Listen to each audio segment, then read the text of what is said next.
Okay, everyone, I should be live. Is there everybody in the chat, and can everybody hear me? Okay, everyone, I should be live.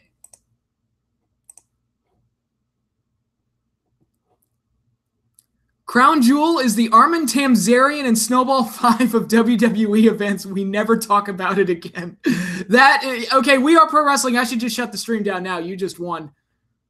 You just won everything. That line explained it all. I don't have to say anything else. We're done here. We're all done.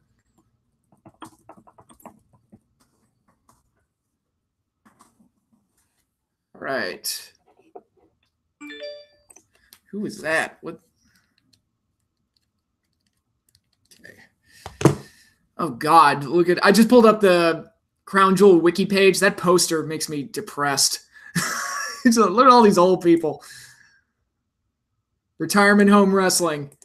And again, I've pointed this out before, but it's really sad to me that one of the things that got WCW beat back in the day was that they were branded as the retirement home company because they had Hogan, they had Savage, they had Piper and Flair and all these other guys. And it's just like an old folks home.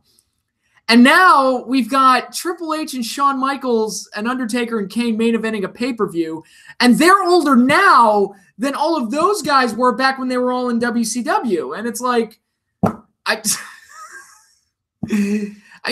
guys, you're the dinosaurs now. Hi, Patrick. Jedi Alex, welcome, welcome. My Friday's going pretty well. Glad that Jules done. That work is done. Luckily, I didn't watch it. I didn't watch it either. I'm just going to be reading the results here and reacting to them. WWE Clown Jewel, waste of time. That's what I've heard. I got texts while I was at work today, and they told me, dude, this show is so bad. Like, you have no idea. Like, I was getting comparisons. WCW at its worst bad and worse than Backlash this year, which, for those of you who follow my channel, you know that I've been saying that Backlash is the worst pay-per-view I've seen this year. And apparently this one was worse. Sucks that Triple H tore his pec, though. Miz injury was most likely a work. Okay. I didn't watch it either. I was playing Fire Pro Wrestling World. I love that game so much. I should get that game. I should. Well, first of all, I have to get a system that'll carry it. I doubt it'll be on the... I'm thinking about getting a Nintendo Switch, but I doubt it'll be on that. Jake Owens, I actually thought Backlash was worse. Well, I wouldn't want to be the winner in that competition either.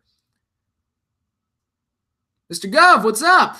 Nothing much. Just getting ready to watch some Saturday night's main event and Clash of Champions. I am not looking forward to either show tonight.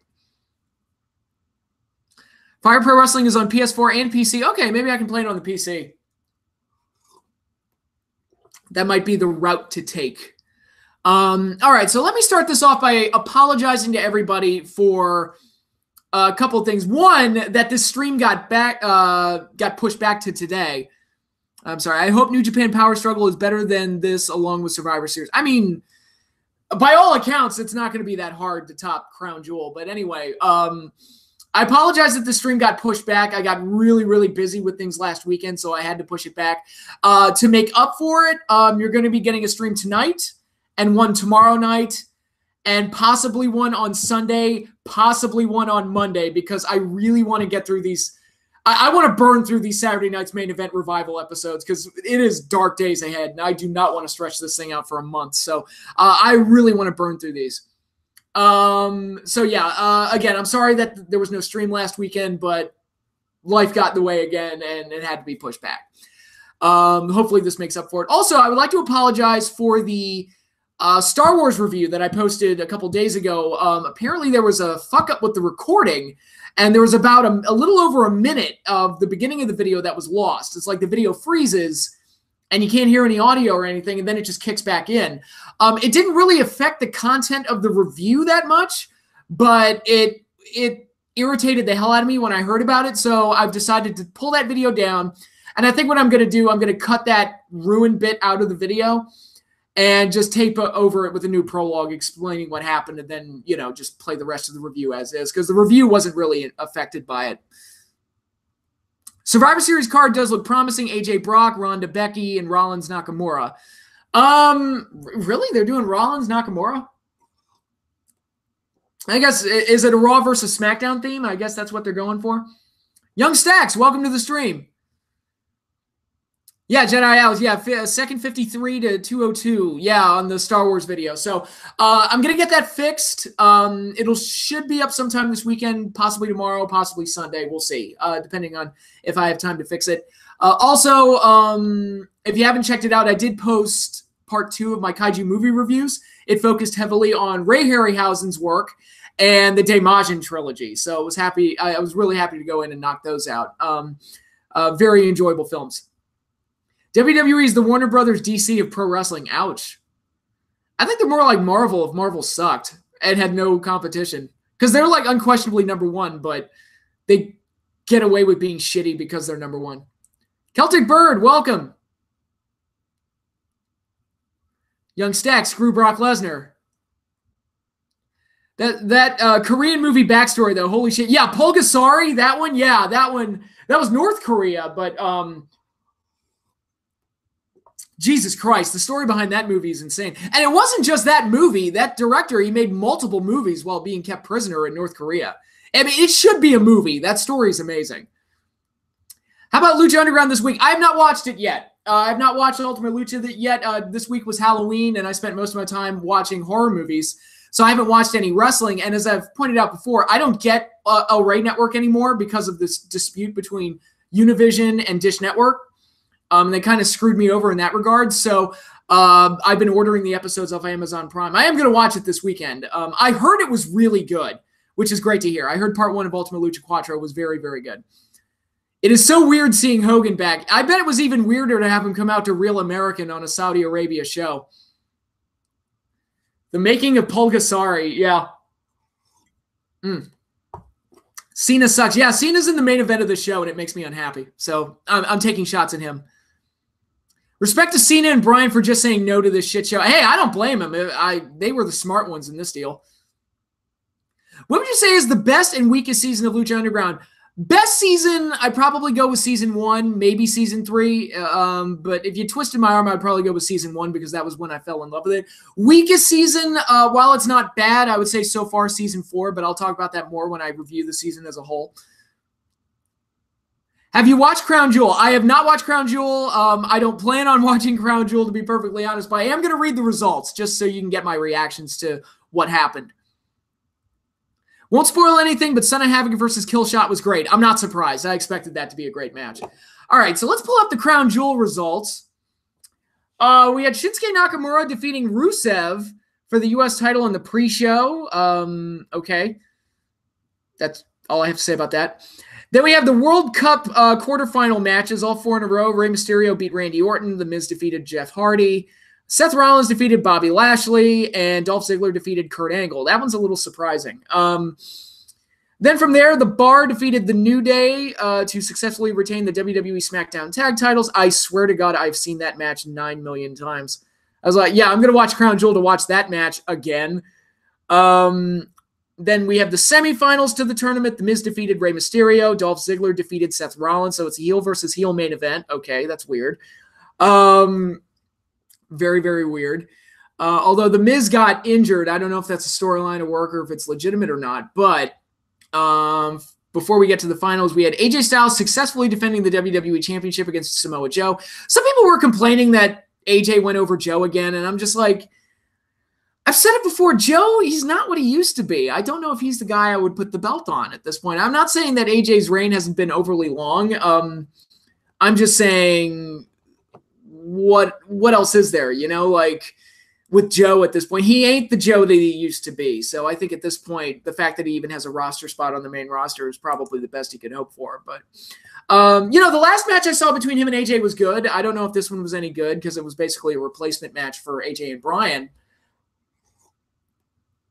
Which, thank God, we got that match. You know, I would have rather that match get saved for a better show than a friggin' glorified house show in, you know, a setting that probably the show shouldn't have taken place in. But anyway, from there we got Brock Lesnar defeating Braun Strowman to become the Universal Champion, winning the vacant title. Some people are complaining about this. I honestly don't give a shit, to be perfectly honest. I could not possibly care any less about Lesnar being the champion. I know some people were complaining about it, but and they say that it hurts Braun, and I agree, but Braun is a guy that they've just been cock-teasing us with for so long, and it's gotten to the point where, well, I mean, to use the comparison, it's like Samoa Joe and TNA. After a while, it's just like, dude, you missed your chance. I feel like the ship has already sailed with Braun.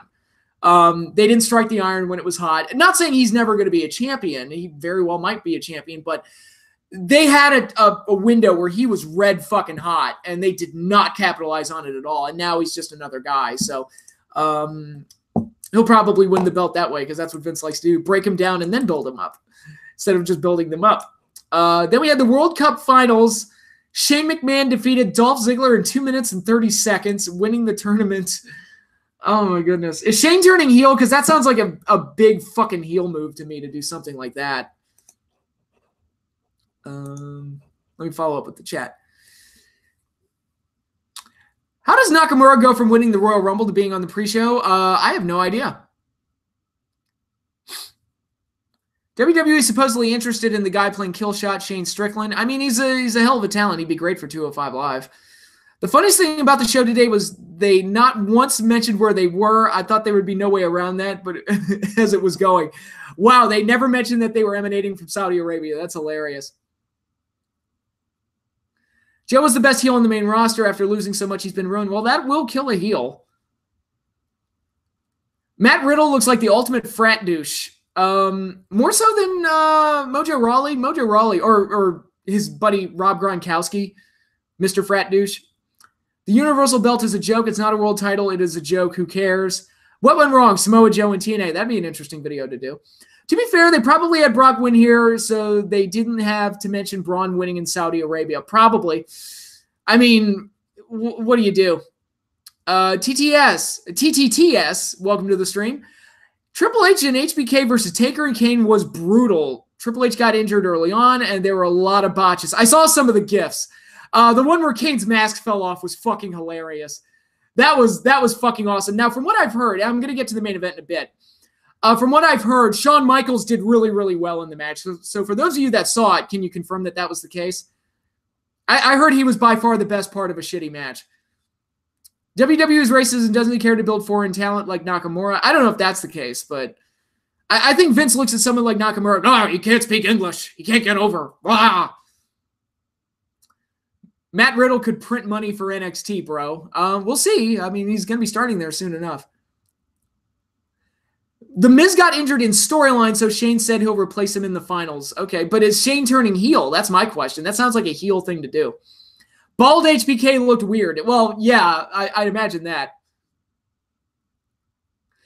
Same with Shane winning the World Cup. No mention of Saudi Arabia at all. Nope, of course not. Of course not. Going back to Crown Jewel, I think I covered everything. So, okay, and I'm loving the match times here. Look at this.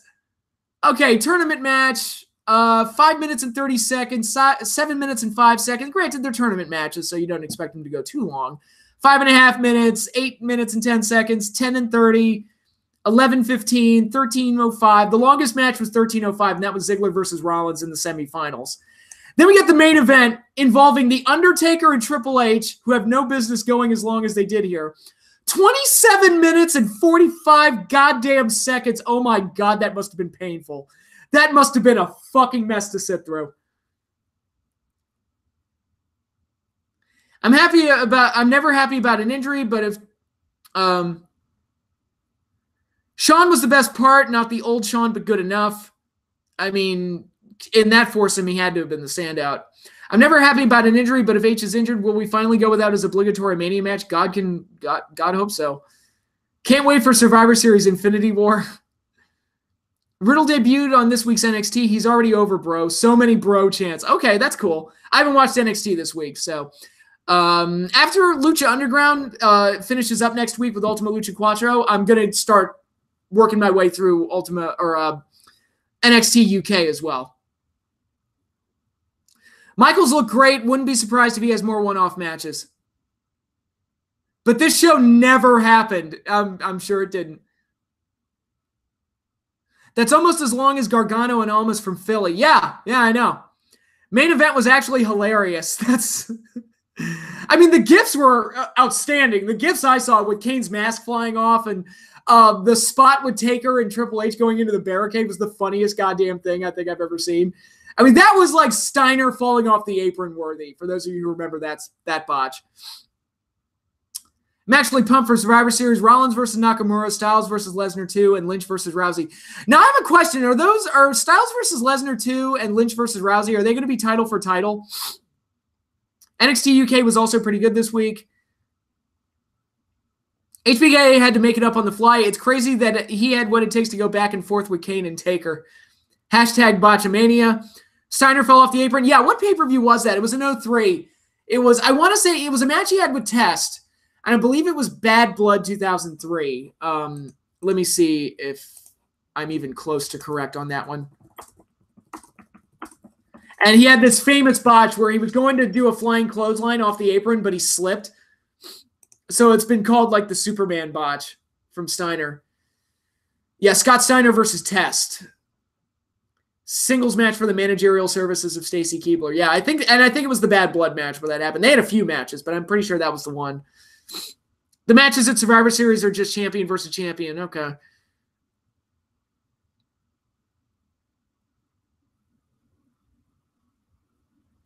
Shawn Michaels actually did a moonsault to the outside and landed on his face. That could have been bad. Good Lord.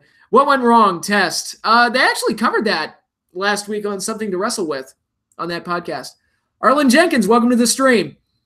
From what HBK was able to do here, I want to see him versus a viable opponent. There was nothing he could do with Taker and Kane at this point. I mean, holy fuck. And I'm not against old guys working, but you have to be able to carry the load. If HBK can carry the load, I'm fine with that.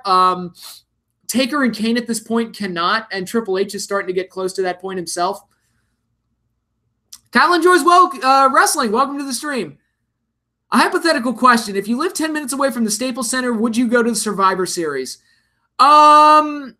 Maybe. I might. I mean, that Rollins versus Nakamura, AJ versus Lesnar, Rousey versus Lynch. I mean, that's not a terrible card. That's somewhat interesting, at least. Now, SmackDown 1000 was in my neck of the woods. I don't remember. It was in Baltimore or Washington, D.C. I can't remember which. And I said, no, I'm good. I don't need to be there to see that. I'm fine.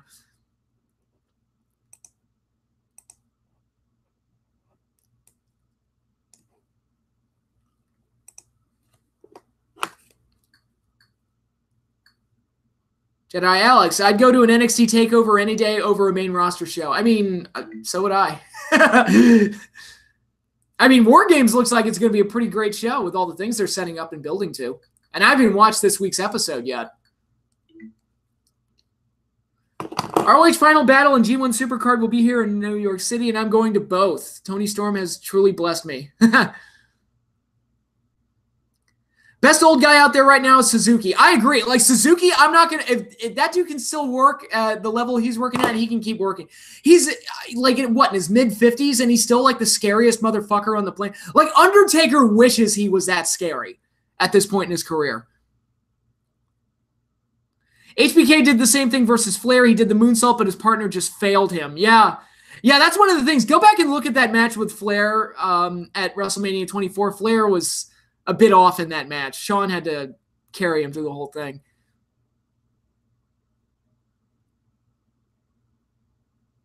I wasn't planning on going, but the cross-brand matches are changing my tune about it. I mean, I'm all for throwing your money at something that's worthwhile. You know, if those matches seem worthwhile, why not?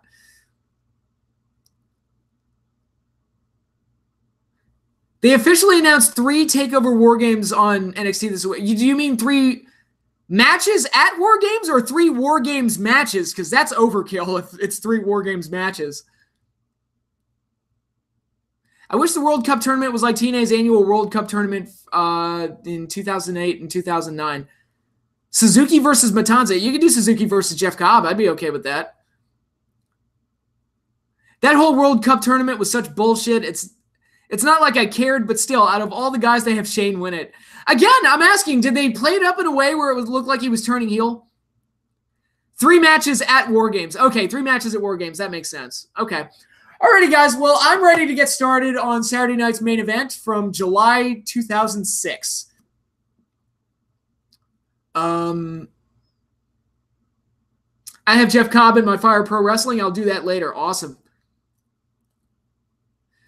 Also, Kurt looked decent enough against Dolph. Probably the best he's looked since he came back. That's good to hear. All right, so yeah, you're going to want to go to show. If you're following along in the network, you're going to want to go to shows, Vault, Saturday night's main event, and look for 2006, and it'll be the July episode. No, this wasn't heelish from Shane. So they just had Shane come out of nowhere and win a goddamn tournament. Okay. That makes sense to somebody, I'm sure.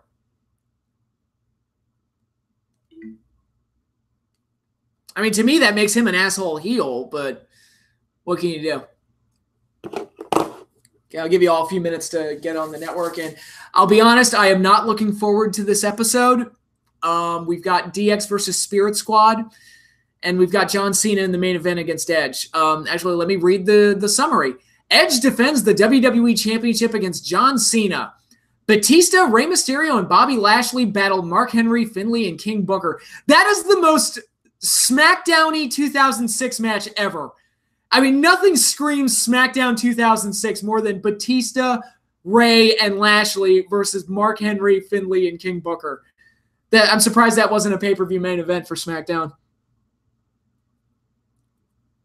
I hope Kama melts the World Cup trophy and there's no mention of it ever again. Gonna melt it down. That doesn't belong to you. That's the Undertaker's property. It doesn't belong to you. I heard someone theorize that Shane won because it's punishment for everyone not wanting to go in the first place. I mean, I can't speak to that. I don't know, but whatever it was, it's stupid. When Shane won, you'd think he'd cured cancer by the way he was celebrating. Yeah. All right. Alrighty, guys. Well, we're going to go ahead and get started in 5, 4, 3, 2, 1. I am so not looking forward to this. Now, the flip side of that is I am super excited for the last 3 clashes we'll be watching because they'll have the NWO and the Cruiserweights on them, so those will be fun. Yes, sir, we promised you a great match on this show. Andre, the Giant of WrestleMania is running last. My God, what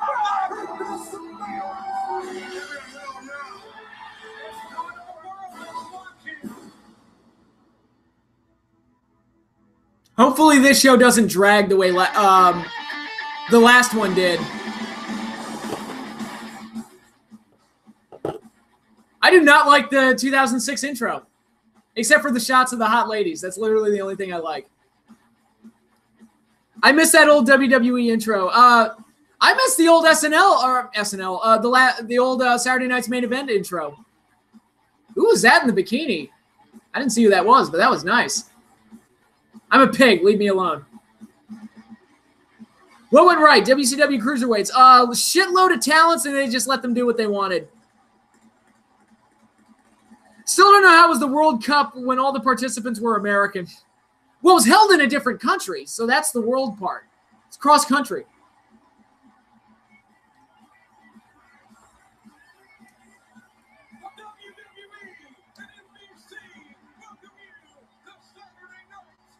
I'm a little piggy, here's my snout. Oink, oink, oink, oink, oink, oink. I'm a little piggy, here's my snout.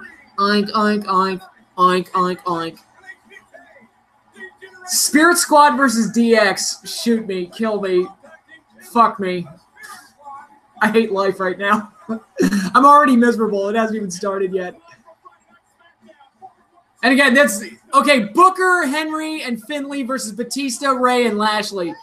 The most 2006 SmackDown-y match that ever 2006 SmackDown.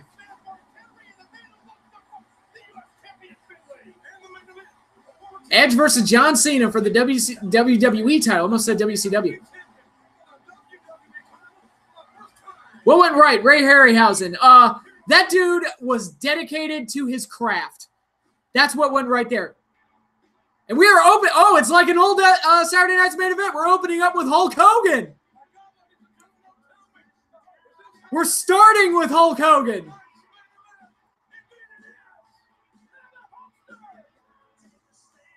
Wasn't Dolph in the Spirit Squad? Yes, he was. They need Undertaker for it to be true, SD 2006. Packers versus Pats this weekend. Is this the first time Brady and Rodgers have faced off? I don't think so. I think they faced off before. Did they actually expect Spirit Squad to get over in a serious manner? Oh, and there's Brooke. Remember when they tried to make Brooke Hogan a thing? Remember? Starting off with Hogan, just like Crown Jewel did. Oh, how did Hogan do at Crown Jewel? What did he do? Besides open up the show.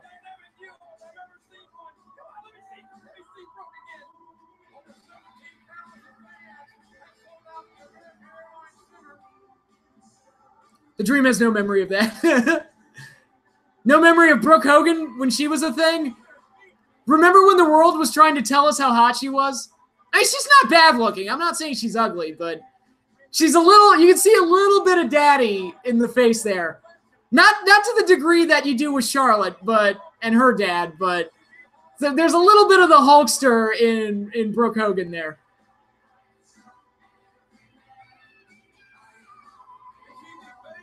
Who, WWE or TNA making Brooke Hogan a thing? Everybody. Like, they tried, like, the world was trying to tell me, oh, she's a pop star. I'm like, okay.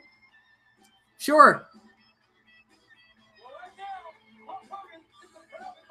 He just cut a typical promo about loving being there, blah, blah, Hulkamaniac's brother posing, then left. I remember when Orton RKO'd Hogan onto the car. That is this episode. It happened on this show. Which show are you watching? Saturday Night's Main Event, the second episode of 2006. See, now this has a classic Saturday Night's Main Event feel. You start off with Hulk Hogan.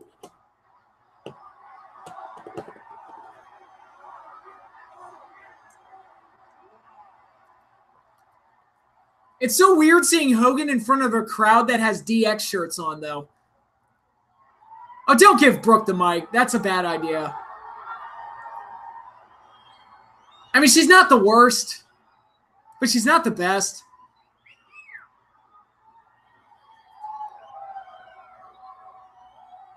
They also need to open up with Cena versus Edge for the title. Yeah. I have always dreamt about this moment.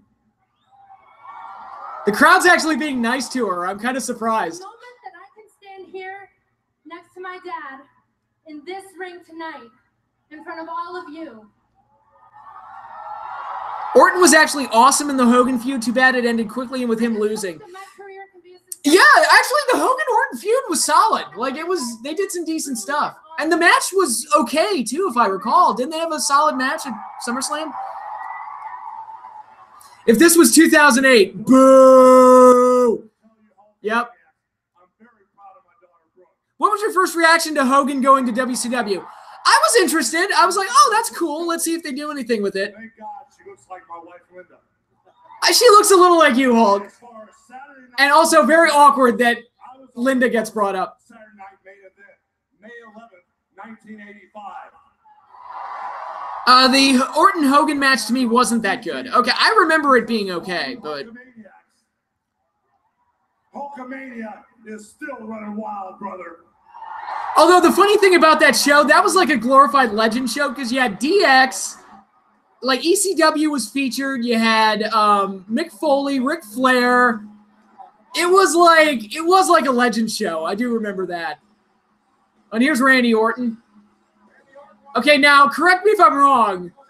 Brooke was like 16, 17 at this point, and Orton is well into his 20s and hitting on her.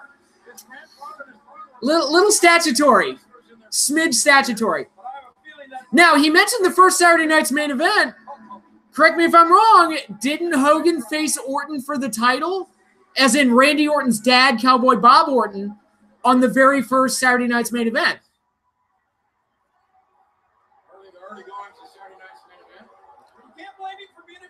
Would you say that WWE is like dogs chasing cars? They wouldn't know what to do if they caught it? I have no idea.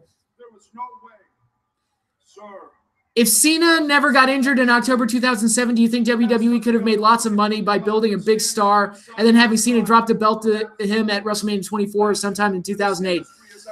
Yeah. I mean, that's the whole point of doing a long title reign, is that somebody ends the reign and then they get all the credibility that goes along with it. That's the whole point of doing a long reign, is to eventually transfer over all that credibility onto somebody else and keep the story moving. You saw it this year with Okada and Omega. Orton is give or take 10 years older than Brooke. Yep. Brooke was 18. Okay. Legal. She was legal. Movie fan, welcome. Welcome to the stream.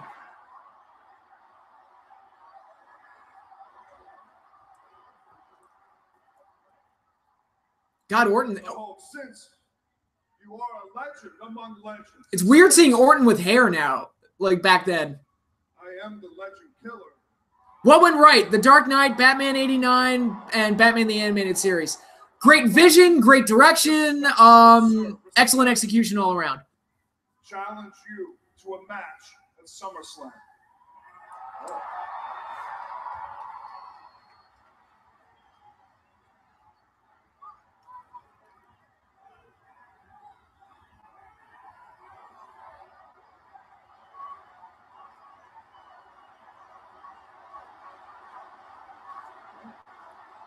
Well, since you respectfully challenged me to a match at SummerSlam,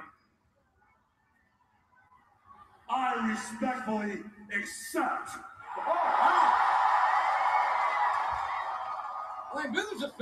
Do you think that Legend Killer Orton should have lasted longer? No, I think they got as much out of it as they could. RKO has hair now. He got the Choco treatment. Oh, that's right. He did have hair at SmackDown 1000. See, that's what I get for not watching the show week to week. It's just none of that like sticks with me. Was Hogan dropping the leg on Savage at Bash 96 revenge for Savage attacking him on the second main event? Probably not. Not in WCW's minds, collective minds anyway. I want to say that it's a stat that Hogan is undefeated at SummerSlam. Yes, he is. I saw one of his SummerSlam matches. The 2005 one against Shawn. Chavo treatment. Okay. Oh, there he is. The animal, Batista. Batista. He's 6'8". He'll beat you up. Batista. He's 6'8". He'll beat you up. My friend started singing that when we were watching a show once, and I always remembered it. I still miss the original Randy Orton Legend Killer theme. I actually prefer his newer theme. I think that one sounds better. Apparently, Orton agrees with me. Oh, is that when Mark Henry couldn't get the chain off the door and he had like trouble? Was it that moment? I thought Batista was 6'5". It works better with the song to say 6'8". I don't know why.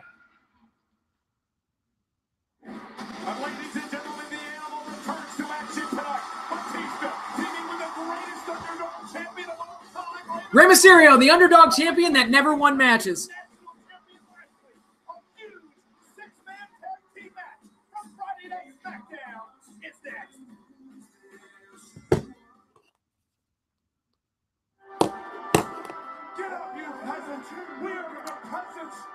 You know what's weird? This show is formatted almost identically to how shows are formatted today. So it's like nothing's changed in 12 years.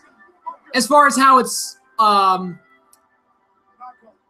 the show's formatted and structured and put together. Whereas if you look at a show in 1985 and you look at a show in 1995 and then look at a show in 2005, they look like completely different shows. All three of them. When does someone stop being an underdog? When they win all the time? What went wrong? Batista in 2014. Just about everything.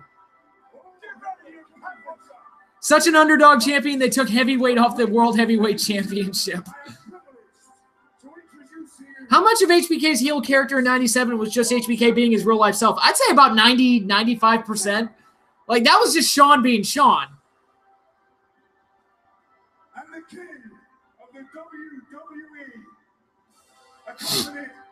As much flack as Hogan has gotten for the racist comments, rightfully so, he was less cringy tonight than the booking with the Universal title and the World Cup. Two worst decisions from WWE in a while. It's funny how booking decisions are unfavorably compared to racism. I think that's funny. It's funny how Ray is an underdog who never wins, but Cena is an underdog who never loses. Oh, he's Finley. He loves to fight. He's got a shillelagh. He loves to drink and fight. This is my crappy Irish accent. Sounds like garbage. Who's the best King of the Ring? Well, Mabel, obviously. Now, truthfully, I'd probably say probably Austin, just for what he was able to do with it post-tournament. There's no such thing as leprechauns and what controversy. This man was undefeated for 10 years in the amateurs in Ireland. He was Intercontinental Champion for 5 years in Europe. He is our new United States Champion. Would you believe me if I told you I saw Hogan Slaughter on a top 20 worst Mania match list? I wouldn't be surprised. I'd seen that match gets crapped on. It does not belong on a top 20 worst list. No way. Not even close. Especially when you take like the last 5-6 years into account. I remember when Cena beat Ray for the title. I was so pissed. Yeah, I remember that too, where they had Ray work a match, and then Cena beat him later that same night, and we're supposed to cheer Cena. I'm like, fuck you. LOL, they're obviously not in the same morality spectrum. I'm just mainly just really salty about the show. No, I understand, dude. Also, would you believe me if I told you I know someone who loves Surfer Sting but hated Crow Sting? I can imagine that. If they grew up with Surfer Sting, they don't like the dark, creepy version of that. I like both. Do you think Batista got so many title shots in 2006, 2007 because the roster was thin or because Vince had a hard-on for him? I think the roster being thin had a lot to do with it. For sure. Which show are you watching, Smarky93? I am watching the second Saturday night's main event of 2006. We're getting ready for a 6-man tag. Batista, Lashley, and Rey Mysterio versus Finlay, King Booker, and Mark Henry. Oh, God, Cena surprising Ray with the title match 10 minutes later. Yep. Thoughts on the World Series this year? Sadly, anticlimactic. The last couple of World Series have been great, and this one was, like, over before it even started, it felt like. I mean, if you're a Boston fan, I'm sure it was great. SmackDown from 2006 to 2008 was pretty meh. Edge, Undertaker, and Batista carried the show. Pretty much. Yeah, I'd say that's a fair assessment. I mean, you look at WrestleMania 23, I mean, Batista-Taker was like the only title match that show could do. Biggest Super Bowl blunders. Oh, God. Not giving it the beast mode on the goal line at the very end in the fourth quarter. That was a pretty boneheaded mistake. Matt Ryan and the Falcons offense going into shotgun formation while they were in field goal range at the end of the game. What direction would you go if Kane won at Mania 14? I'd set him up for a title shot within the next couple of months, which they did. But, you know. I think Hogan Slaughter is a WrestleMania hidden gem. I really like it because Hogan did a few things we normally don't see him do. Yeah. Yeah, no, I like that match. Super Bowl blunders, throwing the ball on the 1-yard line when you have the win. Yep. And that's up there. Also, Panthers and Patriots. People forget that, what was the kicker's name? Scott Casey kicked the ball out of bounds on the last drive, so the Patriots started on the 40. Those two picks, oh my God, those two picks at Super Bowl 30. Who the fuck was he throwing to? Larry Brown, obviously. I mean, I remember watching that as a kid. I'm like, did he throw the game on purpose? Because they were that bad. Remember when Edge and Vicky were a couple? Yeah, that was awful. Yeah, I remember, and yeah, it wasn't great.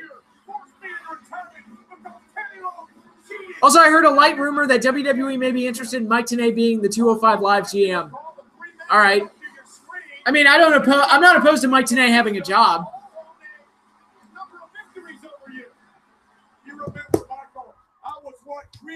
SmackDown. I want Curry SmackDown now. The longest reigning champion in SmackDown history, JBL. Scott Casey. Let me look that up. I'm not sure if his name is Scott Casey.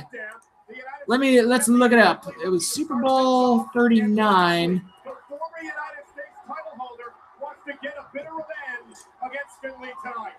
And listen to the Batista chants in Dallas. But have they brought Batista back too early? He loves these people. They love him. But is he really healthy enough to step in? Oh, no, it wasn't 39. Which one was it? Was it 38? Had to have been 38. Yeah. Yeah, it was 38. Okay. We have not seen, oh my goodness, belly-to-belly throw by the former national champion. And King Booker and Mark Henry.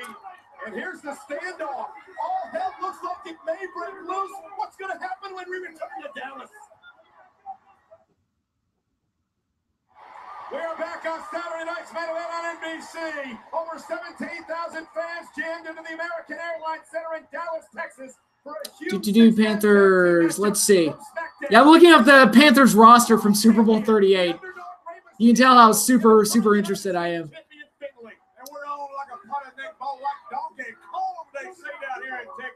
Finley, I've known most of my life. He is simply the toughest person I have ever met. Offense, defense. Grandfather wrestler. He doesn't get any tougher than Finley. You want to talk about tough? What about the world champion Rey Mysterio? He has got over every Where is he? that has been in his way since WrestleMania. John Casey. It was okay. The kicker's name was John Casey. All right, never mind. A stream on Friday. Yeah, it's a special surprise. I'm playing catch up. What would you say is the worst Dracula movie and the worst actor to play Dracula? I'm not sure. Dracula Untold was pretty bad. Dracula 2000 was pretty bad. I don't remember the actors' names that played him in those movies. Super Bowl blunders.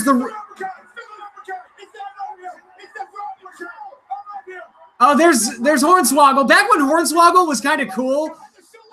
And he's beating up Ray with the shillelagh. I liked it when he was a heel and he would just come in at random and attack people. That was when Hornswoggle was kind of neat. But yeah, Super Bowl blunders. The refs during the Steelers-Seahawks game, Super Bowl 40. Yeah, Seahawks could not catch a break in that game. It was ridiculous. Yeah, that was disgusting. What went wrong? Deflategate. New England got caught. That's what went wrong for them. I feel like in the mid to late 2006, I saw Batista versus King Booker 1,000 times. You're not wrong. It happened a lot. You take that back. Dracula Untold was awesome. Sorry, I never wanted to see a movie about Dracula before he was cool. That was never interesting to me. Who's your favorite Giants quarterback? All time? Probably Eli. And I know he's like, we've had our headaches with Eli, but he also won me 2 Super Bowls, which is more than I can say about any other quarterback. Technically, Hornswoggle lasted longer than everyone in the 2008 Royal Rumble except for Morrison, Batista, HBK, and Undertaker. Yep. Sounds about right. Would you have done heel doink versus Undertaker at Mania 9? Maybe I might have saved it for 10. I would have never turned doink face in the first place. Yeah, we got Mark Henry throwing Rey Mysterio around. Mysterio trying to bring the big red one to his knees. It's like a little kid with a hand axe trying to chop down a sequoia, and he just did. Mysterio chopped down the sequoia. 2 Super Bowls out of it. Deflategate. Yeah. Mysterio make a tag. He's got to make a tag. He's he makes a tag on. Hot tag to Batista. Oh, but the ref didn't see it.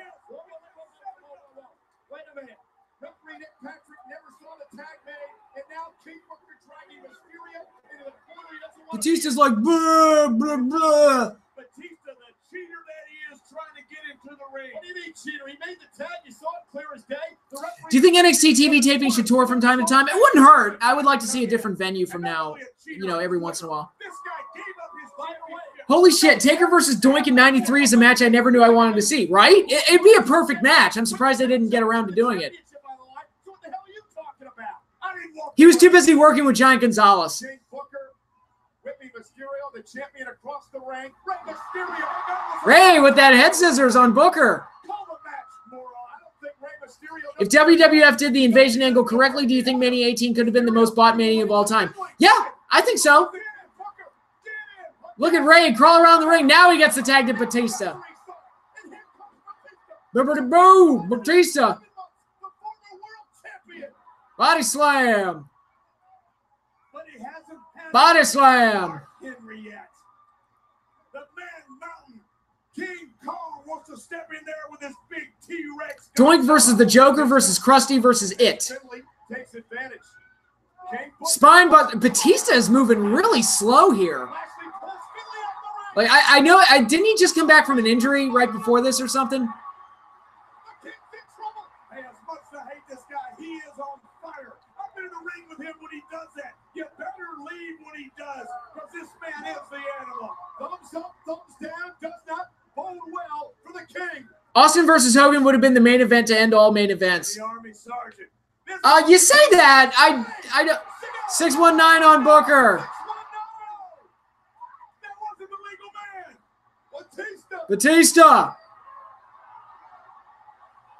Batista bomb. I hate the Batista bomb, by the way. Here's why.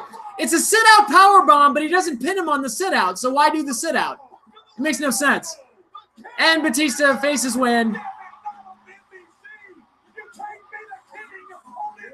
This match might have been Batista's first match back from injury. Yeah, it kind of showed because he looked a little sluggish in there. That match was about as pink by numbers as you could possibly be. Dream match, Batista versus Drax.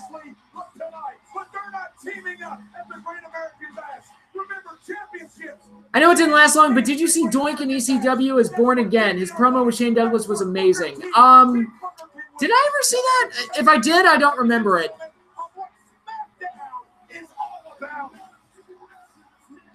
Batista's theme is sick as hell, though, I gotta say. I love Batista's theme. Was this before the Benoit incident? This was about a year before Benoit lost his mind.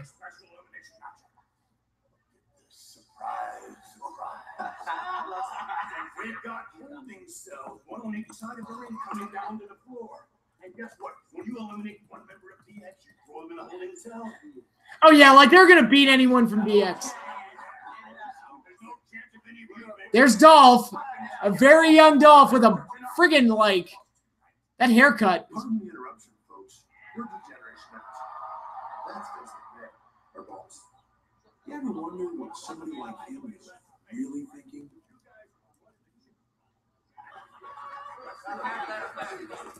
Oh, damn it. I'm telling you guys, I'm old. I'm an old, crusty geezer. That's what I'm saying. But tonight is a big night. Tonight, by the end of the night, I want you all to come to my room and take off my clothes. I want you to tie my hands up over my head, and I want you to spank my bottom until it is red. Do you understand me? Red. Spank my bottom. Well, Mr. McMahon, before we get to the spanking, we have to go out on primetime television and get our backsides handed to us by D-Generation X. Is that true? Well, I don't know if anybody notices, but I got a chick that looks like Jay Leno. I can picture it now. We're going to get our backsides handed to us from the world. That's right. Oh, my God. This is so bad. Okay, basically what DX are doing right now, they're doing like a Mystery Science Theater bit where they're kind of like dubbing over what Vince and the Spirit Squad are saying, and it's not funny. It's really not funny. All right. Now, guys, everybody, hands in. Hands in. What is it we're going to say? Did you know Cody said he was in the Georgia Dome for Goldberg's world title ring? No, I didn't, but that's pretty cool. I Walk Alone, Never Gonna Stop Me, and Evolution themes were my favorites. Saliva did a whole lot of songs for WWE. Yeah, they did. Do you think WCW should have reunited the Blade Runners for Halloween Havoc 98? I mean, that would have been better than doing the Hogan Warrior match that they did. Probably would have worked out better. This is probably the show they could have done DX versus Brothers of Destruction. Maybe. I don't know if earlier tonight the ladies came out and did a lot of hot stuff. What is this? A bull riding competition? Okay. This is dumb. This is really dumb. I don't care. I don't care how hot these women are. This is stupid.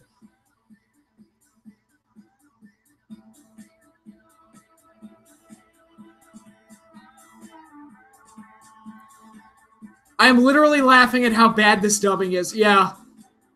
Hey, look, it's DX. They're still going. Yes, they are. Thoughts on the Austin Powers movies? I enjoyed them when I was younger. I don't know if they hold up. Finals? We got more?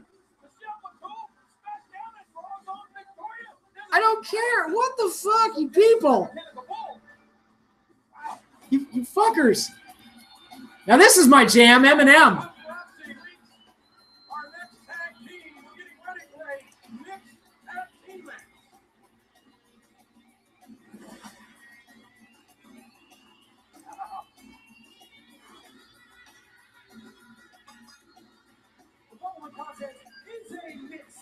Out of every guy who never won a world title in WWE, which wrestler do you think was the most deserving of one?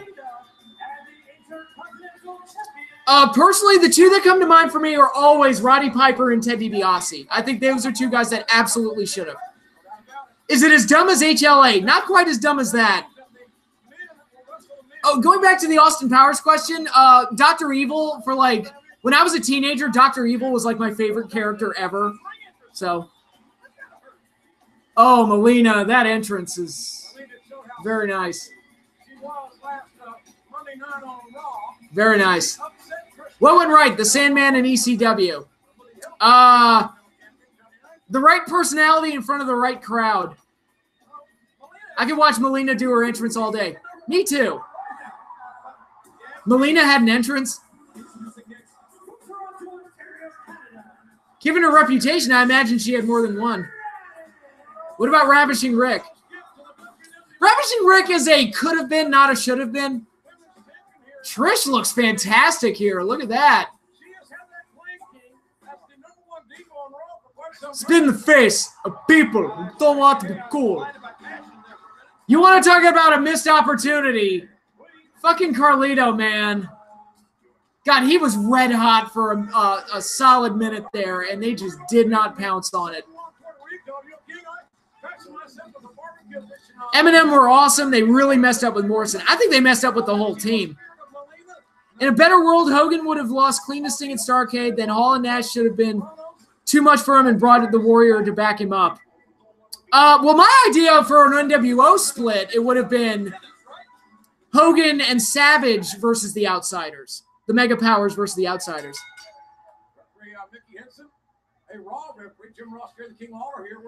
She looks great now, but blonde Trish. I mean, Trish, very nice. I said it in 2006. The two hottest girls in the roster were Trish and Nikki. Although Melina, kind of making me second guess that for a minute. What went wrong? Carlito. Oh, they booked him into oblivion, and then he stopped caring. Who would have been the babyface in Mega Powers versus Outsiders? I would say Outsiders. Because they were the cool ones.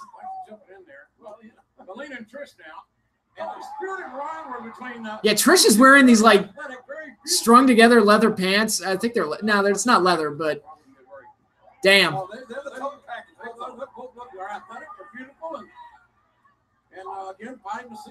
Oh, she got tripped up by Johnny. Come on, referee. Can see an elephant in a phone booth. I've got a red card for him.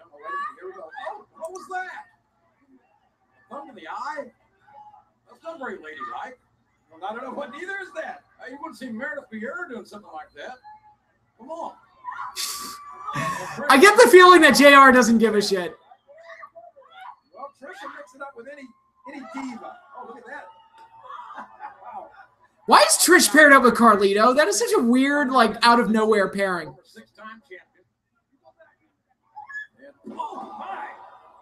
I don't remember. Were they a thing for a while? I don't even remember that.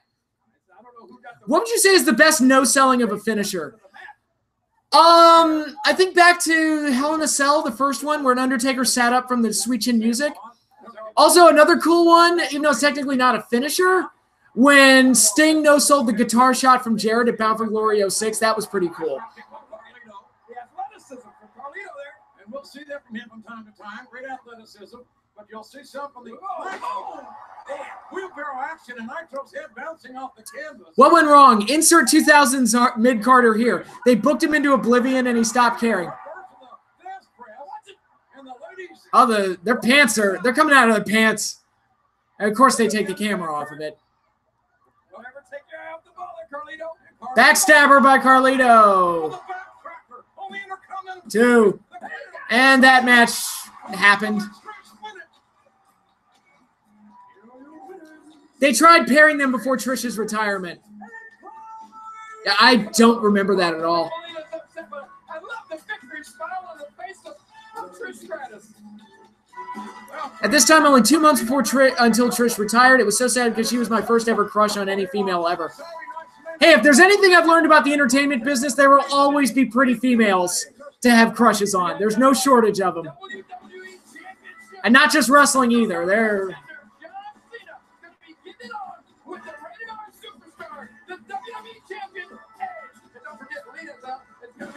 Also, WWE wanted homegrown bodybuilders instead of actual wrestlers.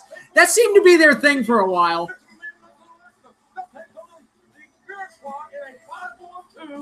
Elimination tag team match. And we just found out a few minutes ago from Mr. McMahon that those holding cells will be 2 of them, each at ringside. And when you are eliminated from this match, do the holding cells really need like the ominous lowering of the cage deal? Do you really have to do that for the fucking holding cells in an elimination match? we are live in Dallas, Texas. Here's the American Airlines 17,343. Lita's retirement was awful because of how the fans were treating her at that point. Well, you can kind of blame that on Matt Hardy for leaking the whole story of what happened. Earlier tonight. What didn't happen earlier tonight?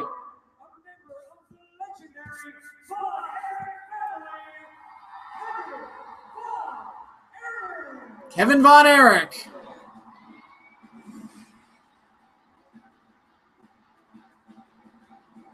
The only one left.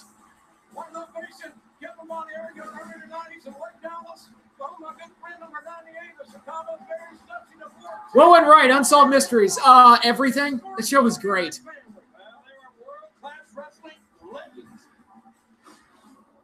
Ladies and gentlemen, we see these 2 holding cages at ringside. Mr. McMahon, add this to what went right? PC Principle. The right character for the right time period. You're eliminated from this 5-on-2 elimination match. How the hell can you blame Matt for being the victim? I'm not blaming him for being the victim. I'm blaming him for making the whole thing a public ordeal and making things worse. Like, he made it worse by doing what he did. And I understand. I mean, I know it must have hurt like a bitch, and he probably wasn't thinking clearly, but, you know, doing what he did didn't help anybody. D-Generation X makes their Saturday night's main event debut. Too bad it's not 97 DX. It's rehashed DX, but at least Sean still has hair. That's nice.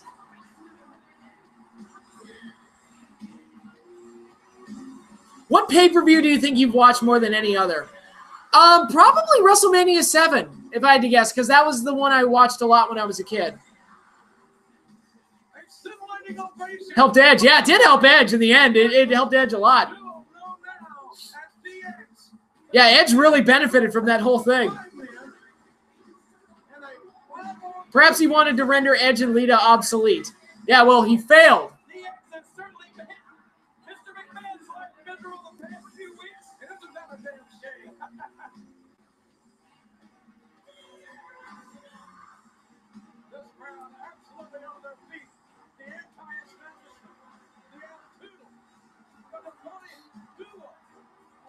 What went wrong? Jaws sequels. They were unnecessary to begin with and didn't need to exist.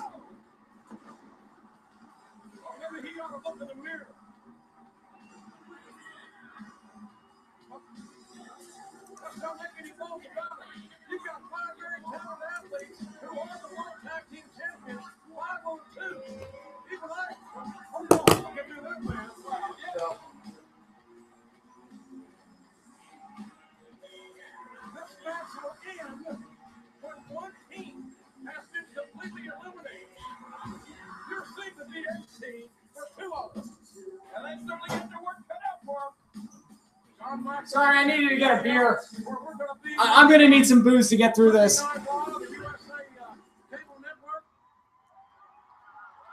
Live sex celebration. I was 11. That's awesome. Where would you want to live if you could? The Marvel Universe or Batman Animated Series Gotham City? Batman Animated Series Gotham City, because if I lived in the Marvel Universe, there's a 50% chance I'd be dead. Who want to remind you that if you're not down with that, we've got 2 words for you. You're old!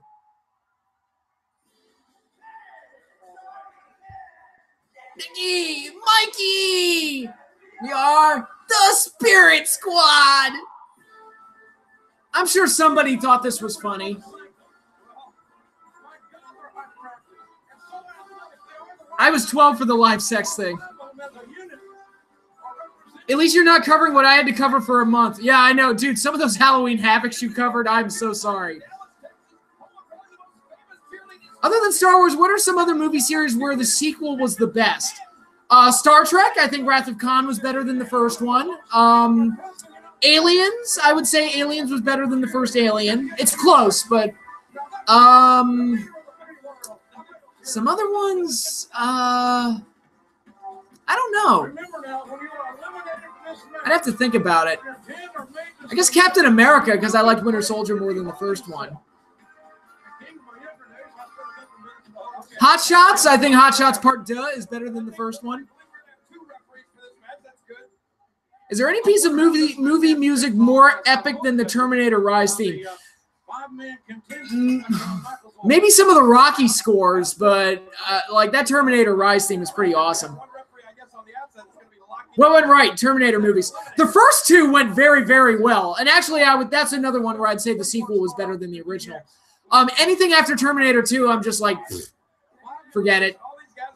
Dark Knight, yeah, I'd say Dark Knight was better than the first one. Back to the Future 2 is close. Oh, look at Sean cheating. Look at Sean cheating. Yeah, Back to the Future 2 is close. I think I like the first one more in that case, but 2 is very close. One megaphone shot. Thank you very much for bringing the megaphone, fellas. And you gotta love DX. I'm just going to take a wild guess here and assume that DX is going to squash them. They have had so much fun at the expense of Mr. McMahon and the Spirit Squad the last few weeks. Vince thought him getting his face shoved up Big Show's ass was funny, so go figure. I know somebody who likes Back to the Future 3 more than 2. Yeah, it's fucking Mary Steenburgen or whatever her name is. She was the love interest for Doc in the third one. She apparently thought it was better. Child's Play 2 better than 1? 1, 2, 3. There's 1 down. 4 to go. That's a close one, too. I'd probably lean more towards 1, but 2 is really cool, too. Rocky 2 and 4 are better in my opinion. Rocky 2 and 4 are great, but I prefer the first one. I love the Rocky series is my favorite film series of all time. So.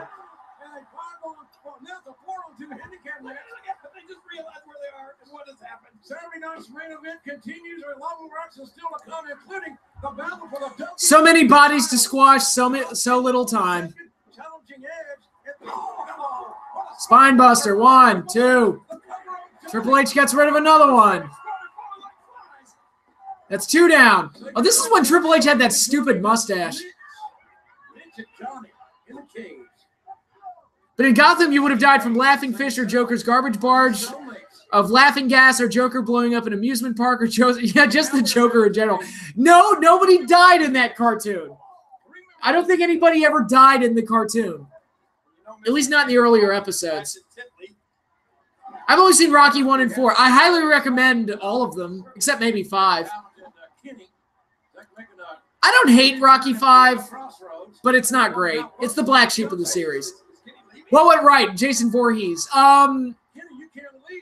Right film, right place, right time for the right audience. I wonder how much joy H is taking from eliminating all these young guys. Yeah. Oh, there's Vince. Vince gets a chair shot in. I bet Sean doesn't get pinned from this. I have a friend who says he likes the fight in Rocky V, but nothing else. The fight's pretty cool. What went wrong? Friday the 13th movies.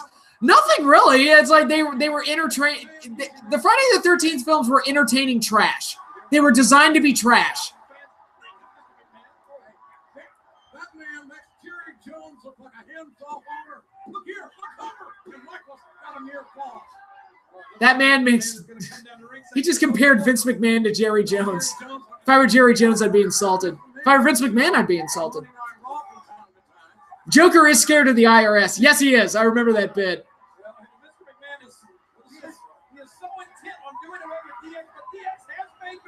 Are there any pieces of Star Wars media that other people like but you don't? I can't think of anything that I didn't like. The Dark Empire trilogy, a lot of people love, and I thought they were just okay. I was like, I didn't see what the big deal was. What sequels do you think are good that people think are terrible? I think Karate Kid Part 2 is really good, and people hate that film, and I don't get why. Night of the Living Dead or Halloween? Oh, God. Both are great. I'd probably, if you twisted my arm, I'd probably lean towards Halloween because I love Michael Myers so much. But both are great. I watched both of them this week. There's that hot tag to Triple H. Bodies are flying around. Facebuster. Watch it. Another. I mean, liver quivering spine buster. Triple H and I like Halloween 3. Halloween 3 is technically not a sequel, but yeah, I think it's a fine movie. It's not a bad movie. It's really not. Michael Myers or Jason Voorhees? I like Michael Myers more. More pure. What went right? Halloween. Everything. Just about. Music. Characters. Suspense. Pedigree. Another one goes down. Joker didn't know Red Skull was a fake Nazi. When he found out, he was pissed. Okay. Why did the Shade take his sister's tombstone and put it in that house? Because he felt like it. Mark Hamill. What about Mark Hamill? We all love Mark Hamill here. 1, 2, 3. Super kicks and pedigrees galore. We got one member of the Spirit Squad left. You may want to head back to wherever you were before you came out here. And when we say handicap, we're not talking about parking places. Look out here.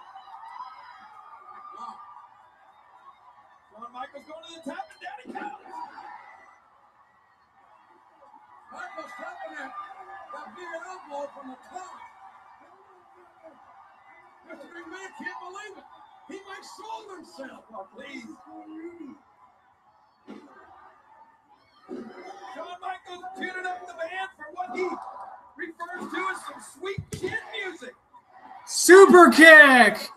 Pedigree. Please, dear God, end this. 1, 2, 3. Mark Hamill is the best Joker. I agree. If you could have The Undertaker for only one Halloween Havoc match, who would you have him face? Sting. Sting. Yes, Sting. Have you heard the fan theory that Dr. Loomis and Sam Loomis and Psycho are the same character? I have not heard that, no. I know that the name Loomis comes from Psycho, and that's where John Carpenter got it.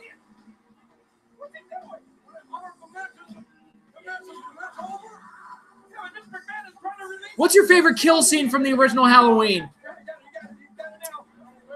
Probably when he jumps the boyfriend in the kitchen, and he, with the strongest butcher knife in the world, he pins him to the fucking wall.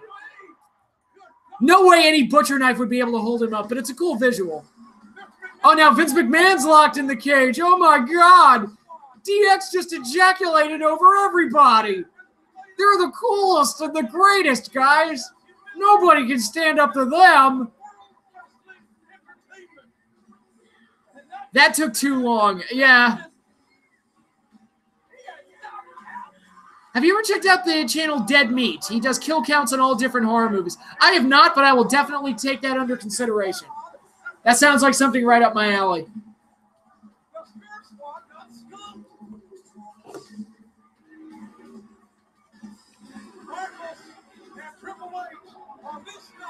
Yeah, this is before DX shipped them back to OVW. Why did Mike Myers kill his sister in the clown suit mask? We don't know, and we're not supposed to know. I like how he stares at the body after stabbing him. Oh, yeah, where he does that little head tilt. The little head tilt. Yeah, that's a great moment.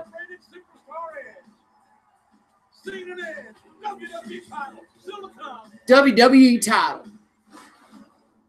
This Monday, will chaos and mayhem continue to rule Raw? Who walked out of Saturday night's main event with the WWE Championship? And which diva hopeful will see her dreams? Oh, God, they were still doing the diva search at this point? That's unfortunate.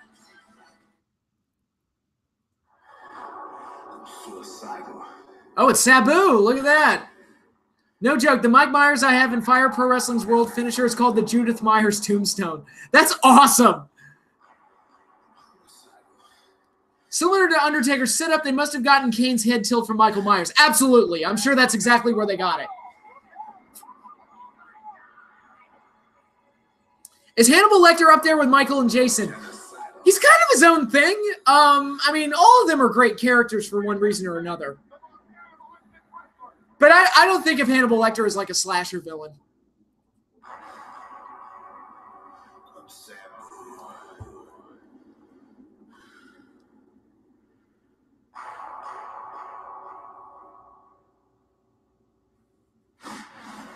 Michael Myers does the Undertaker sit-up at the end of Halloween. Yeah, it's one of the best moments in the movie where Laurie's got her back turned.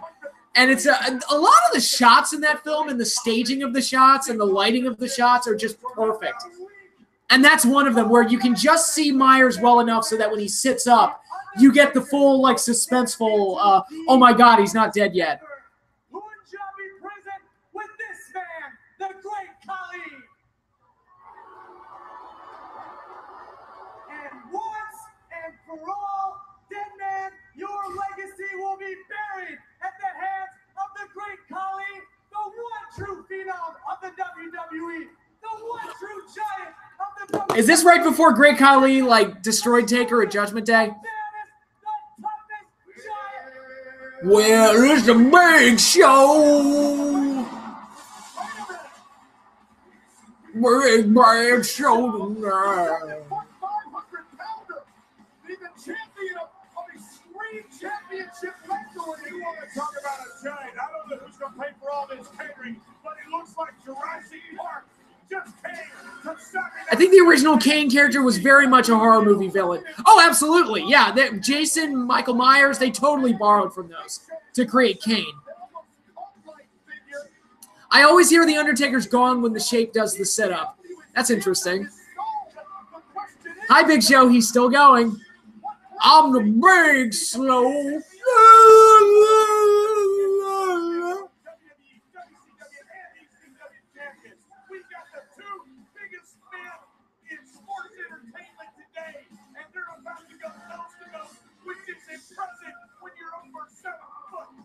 Speaking of impressive, I believe the Big Show is indeed impressed with the size of the great Khali. We saw how vicious and dangerous Big Show was this past Tuesday night on ECW on Sci-Fi, the dismantling of the legendary Ric Flair in a bloody, a vicious battle. Who would win, 1997 Kane, Jason Voorhees, The Shape, Freddie, Leatherface, or 1991 Undertaker?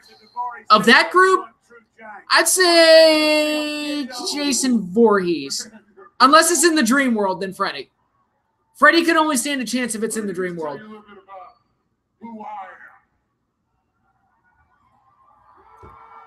This is what I wanted, a Big Show, Great Khali back and forth on the stick. 7 foot 500 pounds of extreme ECW champion. Now you see, I'm the only man. I'm the one true immortal Who has held the Chainsaw Charlie versus Leatherface. I would go with Leatherface because Chainsaw Charlie would have to come out of a box first. What went wrong? Freddy versus Jason. The characters were lame and there was some bad stuff in it, but when it's Freddy and Jason together, it's great. And it's exactly what you want it to be. It's just getting there is kind of a drudge. But the Freddy Jason shit is really good. Like the prologue that's narrated by Freddy Krueger, the first fight in the dream world, the ending fight, all of that's terrific. Imagine Leatherface and his family as a wrestling stable. That'd be awesome. I mean, it's kind of the Wyatts in a way. Minus, they didn't have a Leatherface stand-in, but it's kind of the same thing. Did you ever see the Batista Big Show match from the 8106 WWE ECW? Yeah, I did. Where the crowd told me to change the channel? Yeah, I saw it. Do you believe in God? That's a heavy question. But yeah, I'd say I do. I was raised Catholic, so, you know. And if I'm wrong, nothing happens, so meh.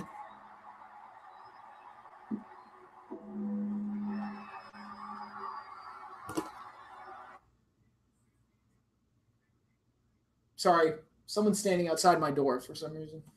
Let me...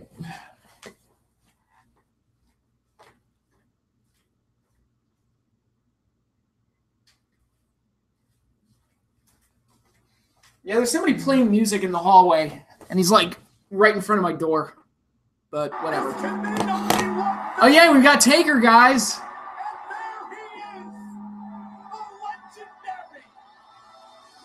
Imagine all those horror villains as a wrestling faction. Oh, I already did it in like creator wrestlers from old games. The shape is at Patrick's house. See, I'm not going to open the door. SWAT team. I sincerely hope not.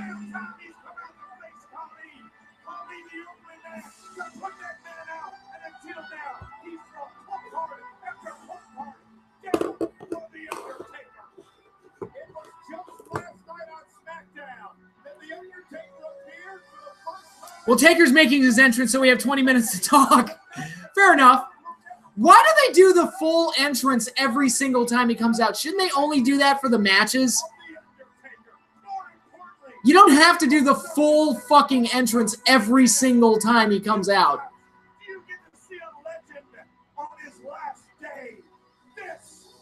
Yeah, on his last day. Meanwhile, 12 years later.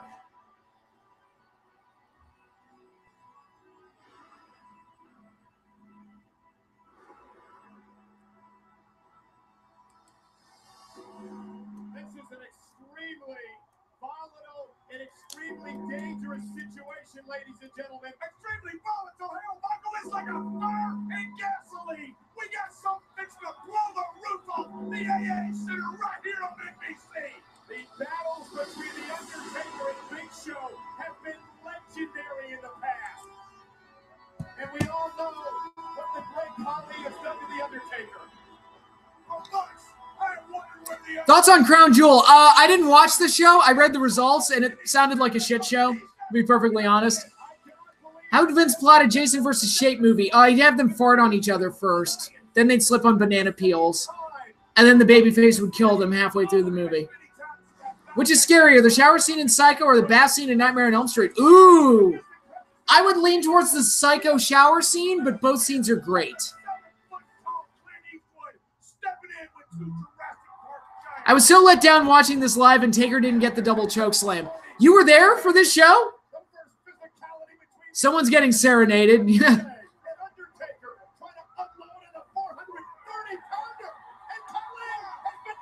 Although being serious, at my funeral, I want Undertaker's theme to play. I mean, I kind of do too. No, fuck that. I want the NWO theme.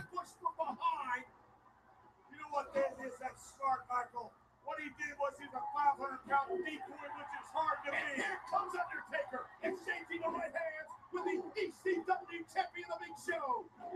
Well, what we have right here is the pride of SmackDown against the pride of ECW. Something you can see right here on NBC for the first time ever. Oh, and Big Show with a big knee to the gut. Undertaker with the cross the ring, ducks underneath Big Show. And is he going to go? Is he going to choke slam the fire? Oh, here we go. Is Undertaker going to choke slam both of them? Probably not.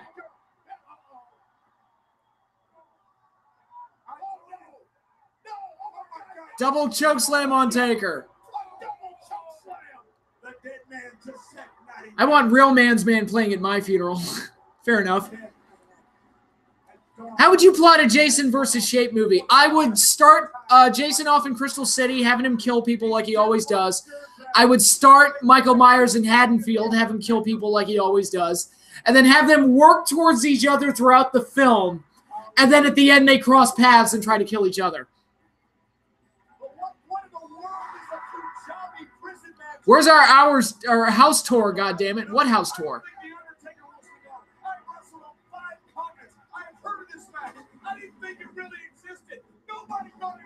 You mean like how Laurie died at the start of Halloween Resurrection? Oh, God, don't even remind me of Halloween Resurrection.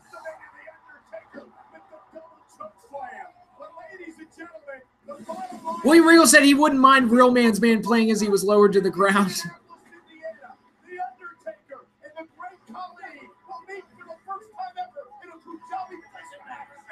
Oh, you want a house tour of my apartment?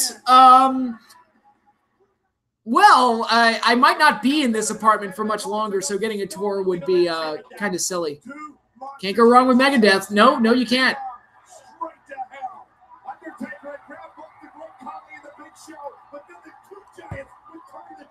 Well, at least the heels went over in that segment. And I have been here a long time, Michael Cole. They're handling me like a kid. This is devastation.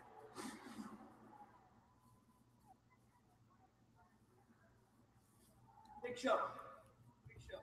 Sorry, Rodney, but I just wanted to get a word with you about what we saw out there. I mean, You want to word time?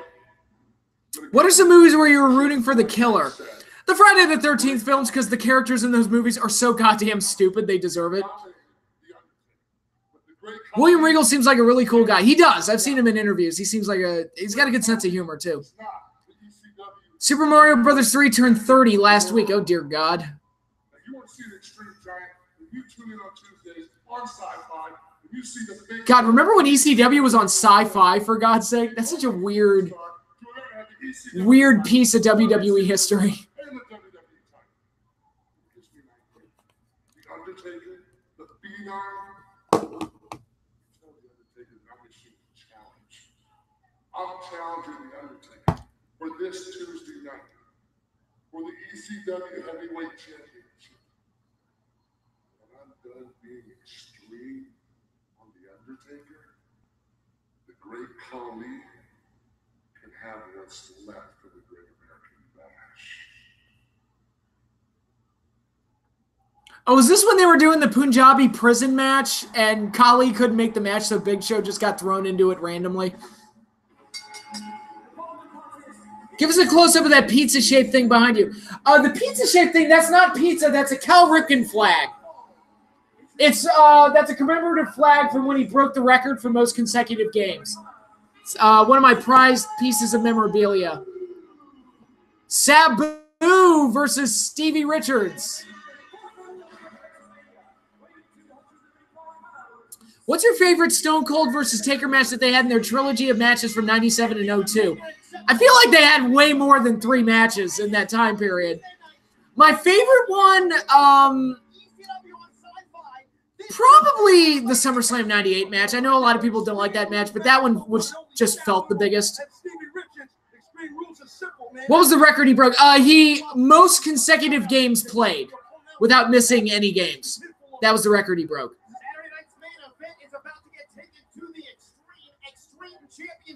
What if you came home and it was gone? What would you do? I'd be pissed. Anything's legal. Oh, God. There we go. Anything legal, I think just said it. There it was. First time in Saturday Night Main Event's history, Extreme Rules. Uh-oh.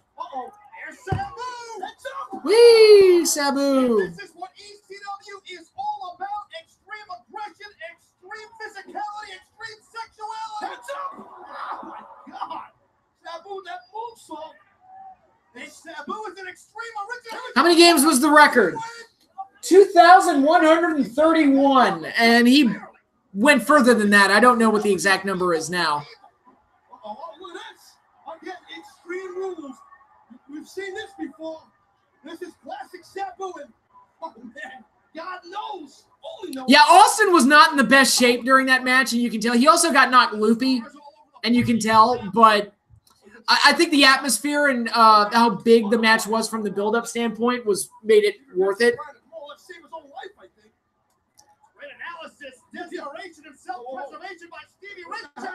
Oh, Stevie just crossed himself.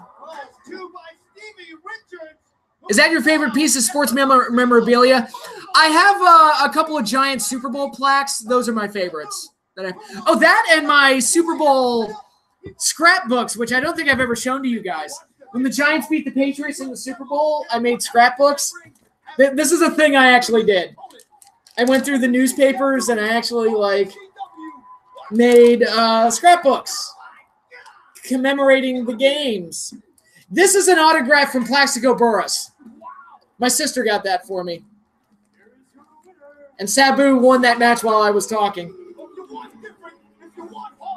Look at all these, the New York Post, man, they delivered a lot of really cool stuff. True Blue, yeah, right there, True Blue, baby. God, those were the good old days. Remember when it was awesome being a Giants fan?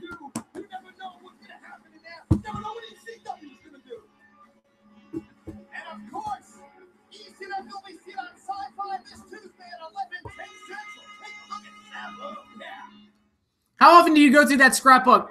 This is the first time I've gone through it in a while. What are your thoughts on Iron Maiden? I think they're fantastic. I think they're a great band. Oh, this is where Orton RKO's Hogan on the car.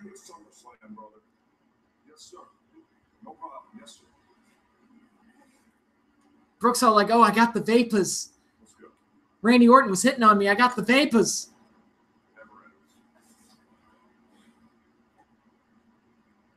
Here's the RKO. It's coming. This is the best part of the show, actually. Boom!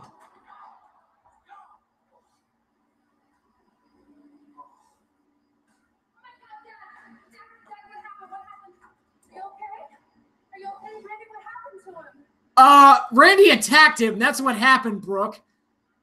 You dummy. What happened to you?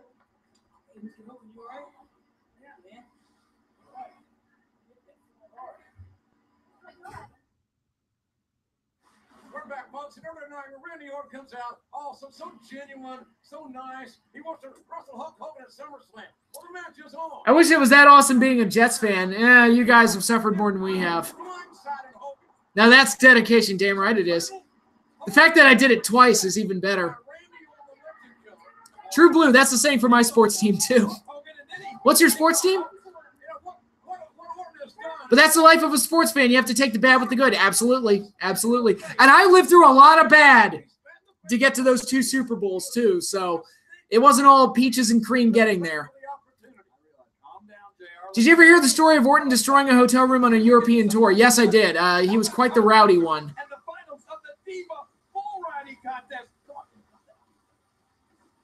Been taking a lot of L's with my beloved Sacramento Kings, but things are finally looking up. That's good. Oh, Diva's bull riding, guys. Diva's bull riding.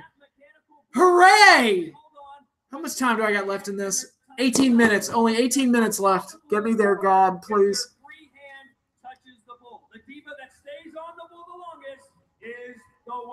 This is riveting, guys. This is riveting. All right, guys, let's get it up. Your first finalist from SmackDown,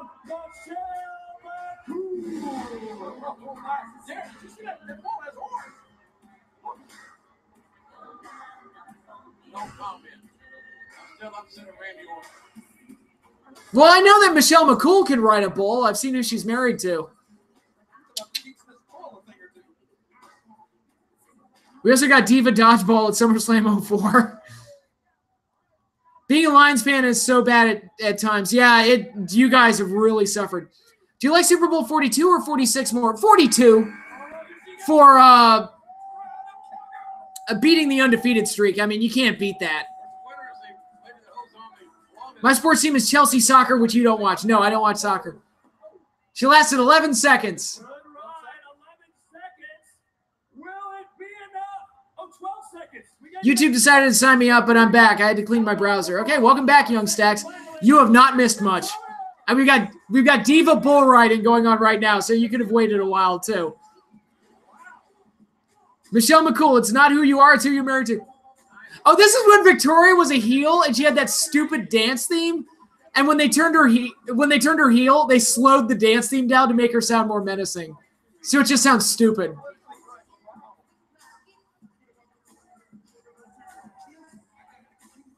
Man, the Kings almost relocated to Seattle, so yeah, this was a win.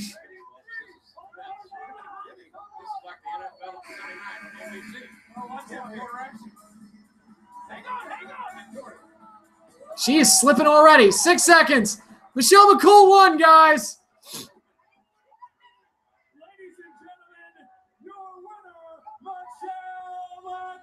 Favorite female wrestler entrance theme? Probably Sunny. I Know You Want Me. I mean, that's just classic. What do my Jets need to do to get good?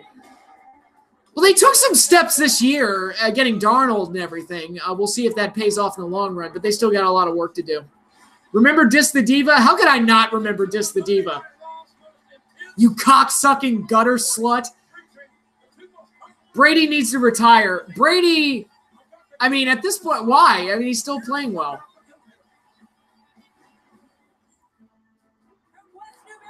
They did do that with Eddie. They took his theme and they slowed it down, and that made him evil.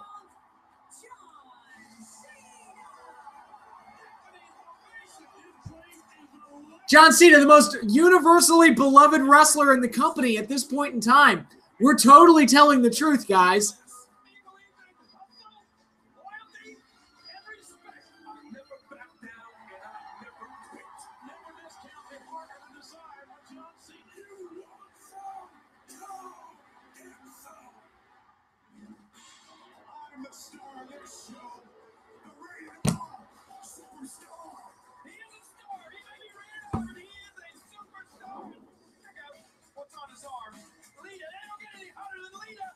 I meant so the AFC East could get interesting. Yeah, it'd be nice. I heard someone say that when Reigns returns, he would get a bigger reaction than Triple H in 02. Do you agree? I mean, I don't know if he'll get a bigger reaction, but he'll get cheered when he comes back. Just because, I mean, you beat cancer, dude. You're going to get cheered. John Cena sucks!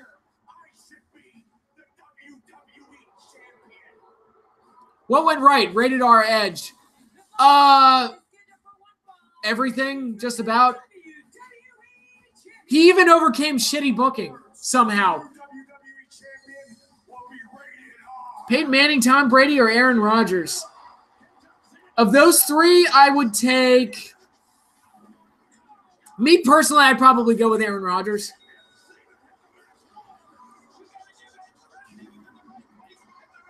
Can they boo Reigns? I mean, they can. They would look like jerks if they did, but...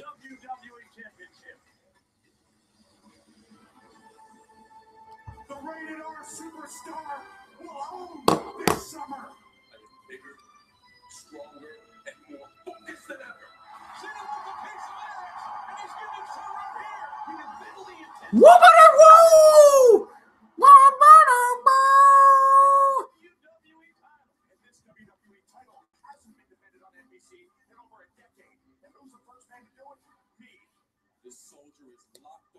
Close to a decade and a half, actually. I'm going to give you a personal lesson on what happens when you mess with the rated R superstar. Can you imagine the emotion that these two will bring to Saturday night's main event? I take Brady. Have you seen those rings? Yeah, but I think a lot of, not to take anything away from Brady, I think that's more the system he's in. Like, if individual talent, I feel like Rodgers is the better overall talent. I love your overly cartoony Cena impression. Well, how else am I going to do a Cena impression? The whole thing with Reigns, people are having to say, I'm not a fan, but you can show support without the first comment. You won't lose your smart card. It's not about losing the smart card. It's more like, I don't want to sound disingenuous and say it's like, oh my God, it's Roman Reigns. Oh my God, you're my favorite now that you have cancer. It's like I would seem like such an asshole if I just lied like that. It's like, no, you know I'm not a fan of Roman Reigns. I'm just being honest. And I just don't want to lie.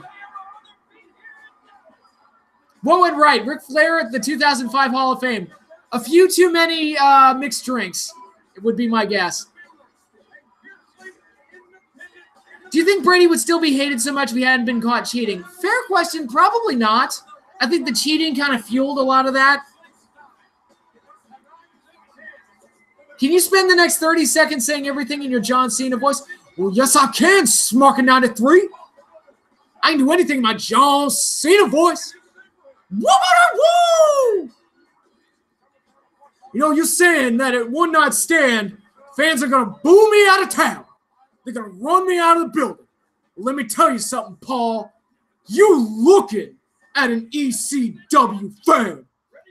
If you like it, I like it too. Because I'm John Cena. And I like whatever you like. Do you like going to the zoo? I love going to the zoo. If your kids like it, if you like it, then damn it, I'm down with it too. I think I like your total Bella Cena impression more. I will not marry you. You will not cook in my house. You will make your bed every morning. These are the requirements of living in John Cena's house.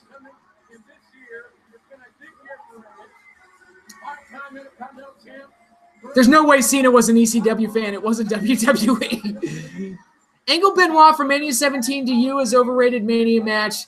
You said you prefer the Royal Rumble 2003 one more. Do you also prefer the Backlash 2001, Judgment Day 01, and Unforgiven 2002? I don't remember the... I remember seeing the Unforgiven 2002 one, but I don't remember if it was any good or not. The Backlash one, was that the Ultimate Submission match? Because I wasn't a huge fan of that one. That one didn't work for me. Now, the Judgment Day match, that was the 2 out of 3 falls, and I remember that one being pretty good.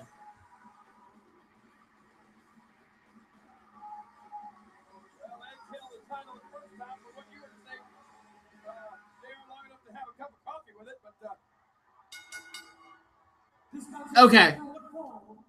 Benoit versus Zack Sabre Jr. That'd be a cool-ass match. Cool-ass match.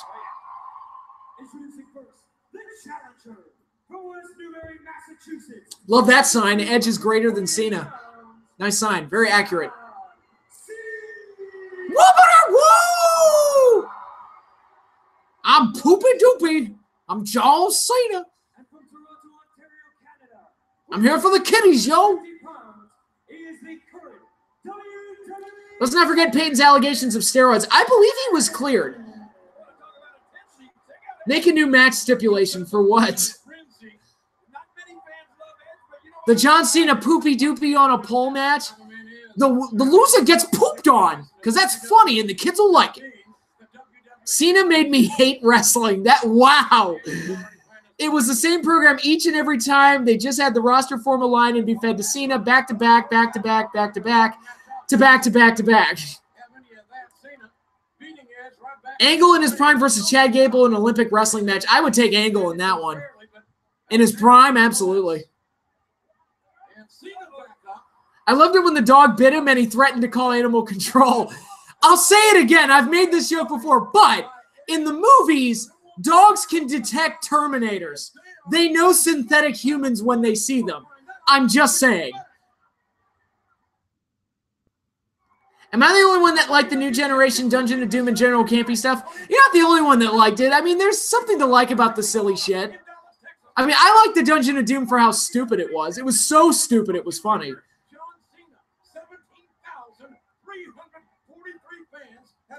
That was Hogan in the 80s. We just didn't see Hogan every week. Yeah, and also with Hogan, they allowed things to get over without Hogan having to leech off of them. Like, Demolition was allowed to go off and do its own thing without having to have Hogan leech off of it, except for the Survivor Series 89. Hogan and Demolition didn't interact that much. Hogan and Jake didn't interact that much. The tag teams were pretty much left alone. The Intercontinental title situation was pretty much left alone. Cena, like, if it got over, like AJ Lee or Dean Ambrose or Zack Ryder, like, Cena had to interact with it. He just sucked the life out of everything. Fucking succubus. Oh, botched superplex. That looked nasty. Edge like slipped down on the superplex. Hated the U.S. Open Challenge because every single match was the same, and I truly felt fans overrated the matches. Some of the matches were good. The payoff sucked because they just put the belt on Del Rio, and it didn't amount to anything. Was Cena really created in Vince's secret underground lab? I think so. That's the working theory. Hogan didn't defeat off Savage and Steamboat after Mania 3. No, he didn't. Oh, well, he did work with Savage, but that was to Savage's benefit, actually. Imagine the Room as a wrestling storyline. I mean, it kind of is a wrestling storyline if you think about it. Just as believable as some of the worst of pro wrestling. Are you a fan of Garfield? Yes. Like the comics, like the cartoons. Did not like the movies with Bill Murray. No. I think Cena's like the Stallone Dread. He's the DNA of everything Vince loved and made him in a lab. When one gets hurt, they make another. That's how he comes back from injuries way early. What went wrong? The Room. Nothing. That was right. That movie went right. No, let me rephrase that. Everything went wrong, and it went so horribly wrong that it turned right. Was Cena called the prototype in OVW? So I think it's very likely. Yeah. Bill Murray is cool, but those Garfield movies were not good. And this match sucks. It just started, but this sucks. Like, this is garbage. Look at Cena. Cena, like, was awkward as fuck back then. Look at this. Protoplex. Whoopity-woo! I've never heard Cena say whoopity-woo, but I just love to ascribe that to him. You can't see this. Five knuckle shuffle, yo. Woo! I've never seen The Room, but my friend describes it to me as it gets everything wrong. Yes, and it's great. F you. 1, 2, and Lita pulls the ref out. God damn you, Lita, for extending this match. Remember at Mania 22 when JR was defending him from all the hate and the boos? Yeah, I do. I sure do.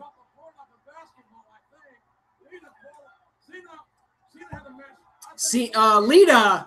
I really like Lita's top there. That's nice. Very nice.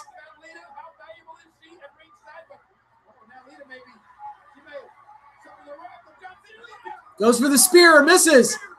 Oh, STF, yo. Here's that shitty STF.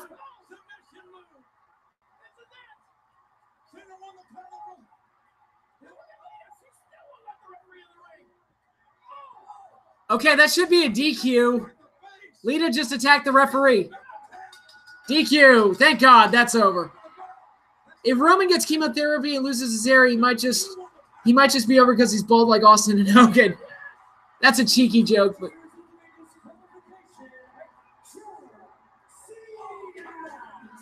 if your version of Cena evolved, would he have turned into Bill Cosby? He's already saying whoopity woo. Now he'll be saying zippity boppity boppity. Jello pudding pop. As a man, we don't talk about another man's hairline. Fair enough.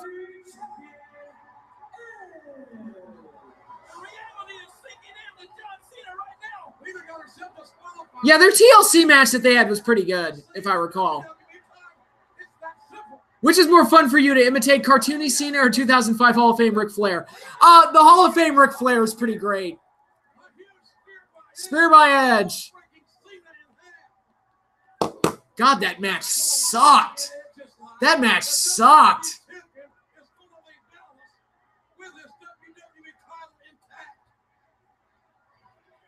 It's always nice to have a strong hairline. Edge should have won. Well, I mean, we all knew how that was going to end. Can you do your Hall of Fame Flair impression? It's like, let me tell you a story about how you don't screw Roddy Piper, okay? We're on this European tour, and then blah, and then blah, and then Brian Knobbs woke up with phlebitis. Don't screw with Roddy Piper, okay? Look, Flair was blitzed that night. That's all I can tell you. He woke up with phlebitis. Don't screw with Roddy Piper. Cena ripping off the announce table monitors, hitting Edge with it. I'm begging for the show to end now. I am begging and I am pleading with this show to stop.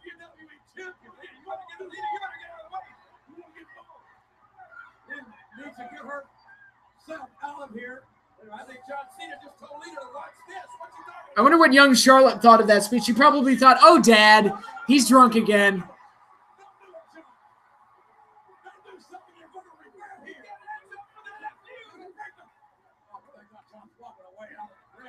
Oh, Cena's going to FU him.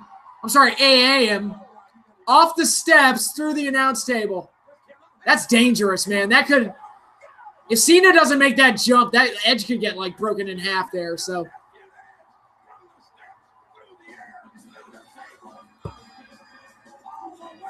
My time is now. It's the franchise going blah, blah, blah, blah, blah. Blah,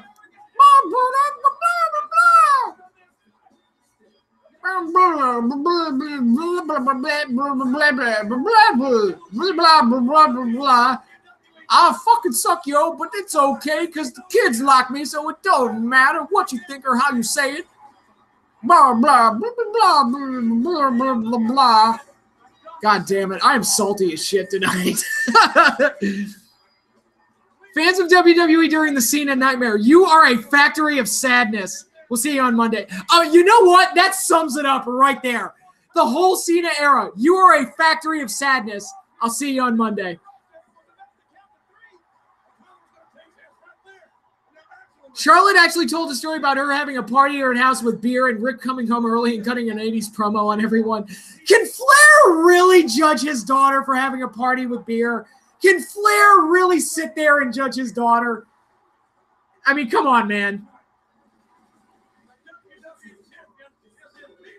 Isn't it great how we as wrestling fans can forgive Flair for making an ass out of himself on a night where it's meant to honor the past? Yeah. Yeah, a lot of people turn blinders to the shit that Ric Flair does. Thank God that mercifully that's over. Holy shit, man. These revival Saturday Night's main events, I don't know if I can watch any more of these. Jesus Christ. Are any of them good? Does anyone remember? Do they get worse from here? Do they get better? I've got 3 more of these goddamn things to watch.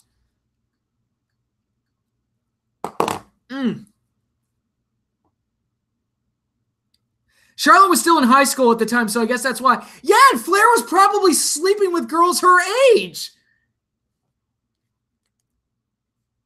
What is that? Sorry, I'm getting phone calls from people's. Time for the Clash. Yes, it is time for the Clash. Hopefully the show is better. Although I'm not counting on it given what the main event is. But I'm going to take a quick break here. To go to the bathroom and get myself composed. And when I come back, we will finish up with Clash of Champions 32. Next one is a 6-man tag with Kane, Doink, and Eugene as a team. Fuck me.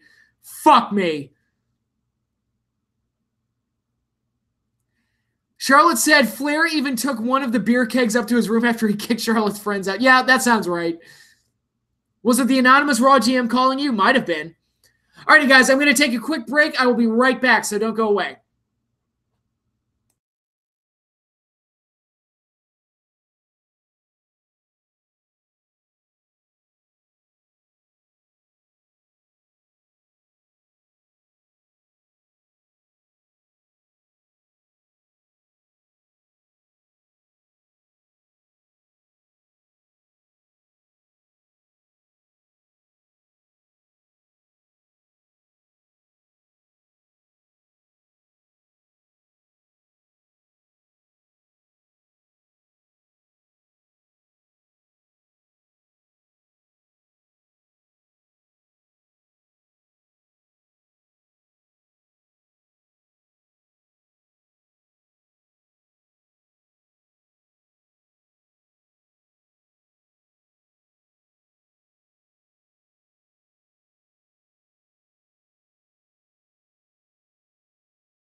Okay, I'm back, Jack. How's it going?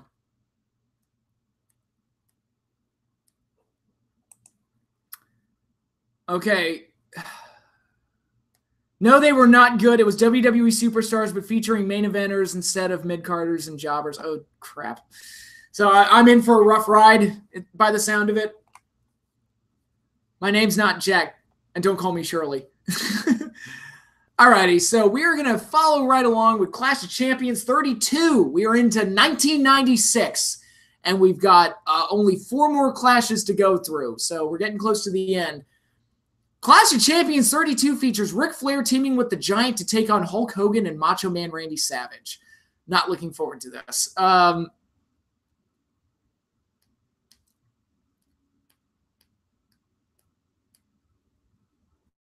Patrick about to be hit with the Rough Rider. I hope not. I'd hate to have Zack Ryder's dick in my face. What the hell am I looking at? When does this happen in the movie? Now, sir. You're looking at now. Everything that happens now is happening now. Go back to then. When? Now. We missed it. When? Just now. When will then be now? Soon. How soon? Okay, I'll stop quoting Spaceballs. Okay. So, if you want to follow along on the network, oh, God, this thing is long. 100 minutes? Over an hour? Oh, Jesus. How long was this thing? Chelsea Green wouldn't mind that at all. Anyway, Clash of Champions 32. If you're following along on the network, again, go to shows, Vault, look for Clash of the Champions, and look for Clash of the Champions 32 under 1996.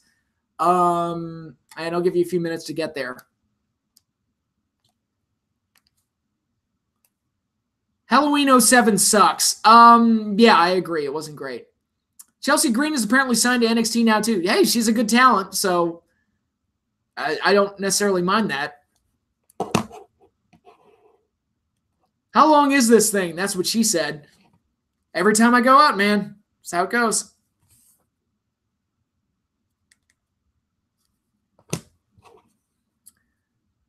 Alrighty. We are going to turn on the Clash in 5, 4, 3, 2, 1.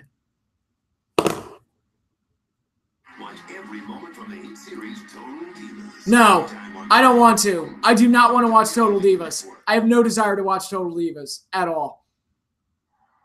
Last night, wrestling's biggest doubleheader saw the change of the guard as the Macho Man. Oh, we're getting a Monday Nitro clip. Yeah, this is the first Clash to happen after Monday Nitro became a thing. But the win had a lot of controversy as he and Hulk Hogan had some words immediately after the matchup last night. You got something to say right straight to your eyes, brother. You're celebrating this match like you want it. I want it.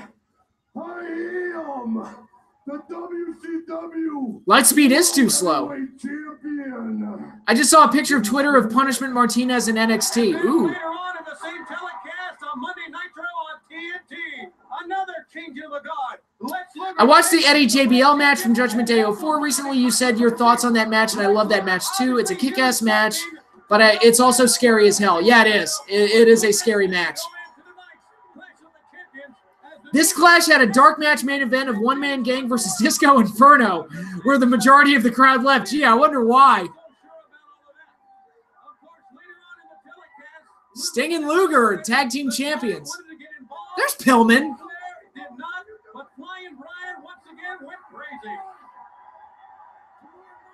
Did you see the booty on display at Evolution? There was a lot of nice booty on that show, I gotta say. I cannot believe Total Divas is still going. I can, because nothing in entertainment knows when to die at this point. We need to go straight to ludicrous speed.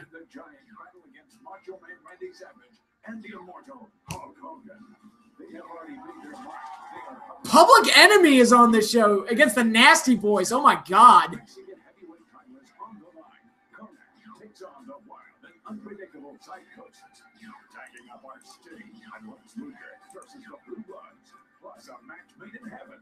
You were invited to attend the wedding. Sherri and Colonel Robert Parker's wedding. Oh my God. From Caesar's Palace in Las Vegas, World Championship Wrestling at TBS presents Clash of the Champions. We come to you from the entertainment capital of the world, a capacity crowd For the big boys play, it's time for TBS and World Championship Wrestling together for the match of the champions. Excitement reigns. And among other things, here in Las Vegas, Tony Schiavone, along with Bobby. Is Flying Brian going to point a gun at anyone tonight? I doubt it. Total Divas' current season is getting the lowest ratings in the show's history, and they keep getting lower. Well, yeah, I think the novelty's dead. I like your honorable mentions music for your top 10, your old top 10 videos. That should be the intermission music. What music was that? I don't even remember what I used. You know what their secret weapon is? Miss Elizabeth is back in the corner with Randy Macho Man Savage. And they've got Kevin Green from the Pittsburgh Steelers, who's on his way to the Super Bowl, and he's here tonight. We have new World Tag Team Champions, Lex Luger and Sting. What about the Tag Team scene in World Championship Wrestling? Well, you know, when the Frankenstein monster ran loose, the people were yelling, "The monster is coming, he's loose." Well, the Road Warriors, Animal and Hawk, are back together. They are here tonight. The monsters are loose at WCW. Speaking of monsters, a little bit later on in this telecast, there is going to be a wedding between Colonel Rob Parker. Speaking of monsters. And with that, we're going to take you to a little white chapel here in Las Vegas. I forget as well, but maybe you can find it somewhere. I'll look it up and see if we can do anything with that. Prepare to fast forward. Prepare to fast forward. Fast forward. Fast forwarding, sir. We are at a little white chapel in downtown Las Vegas. Oh, they didn't do the wedding in front of a crowd. They did it at the little white chapel. I don't remember this. Jordan were married here, but not necessarily to each other. I've been inside, and here's where it's all going to be taking place tonight as Colonel Robert Parker and Sister Sherri exchange their wedding vows. I can hardly wait. You know, this is kind of like a funeral parlor in reverse. Got all kinds of little parties taking place in here as people kind of view, well, that's another story I'll get to. I wonder if Lisa Marie and Michael Jackson, maybe not. Didn't work out anyway. What about Elizabeth Taylor? I think she hit the drive-up window. Jesus Christ, me, Gene, he's getting salty. And we're going to keep you posted. He's a little bitch. Public Enemy and the Nasty Boys are standing by at Caesars as we get back to the script. No, go past this. Past this part. In fact, never play this again. Says me during every episode of Raw. Well, yeah. Are you scared of death? Wow, that's a deep question. At this point in my life, yes, but as I get older, I'll be less and less afraid of it. Lisa Marie Victoria's, that's Victoria's real name. I don't think that's who he's talking about, but, you know.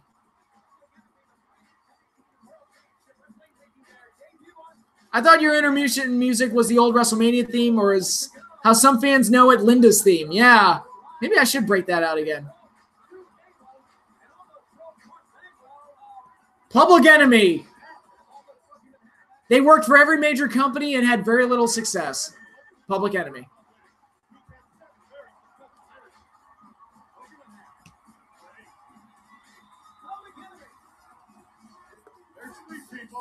Oh, the 90s were a special time. This is going to be a wild one to open up our Clash of the Champions here from Las Vegas, Nevada, as we are coming to you from the location of the Nifty Convention. Or just use the actual intermission music from Monty Python? Yeah. Are you a fan of metal? Yes. And other specific metal genres like thrash metal, death metal, and black metal as well. Those genres. Typically, like 80s hair metal is my go-to. A lot of fun back then. PE had success in ECW. Yes, they did. Won the titles in WCW. Got the shit beat out of them in the WWF. Yeah, they did. They did not last long. It was something with trumpets and sounded like intermission music. I'll have to look it up.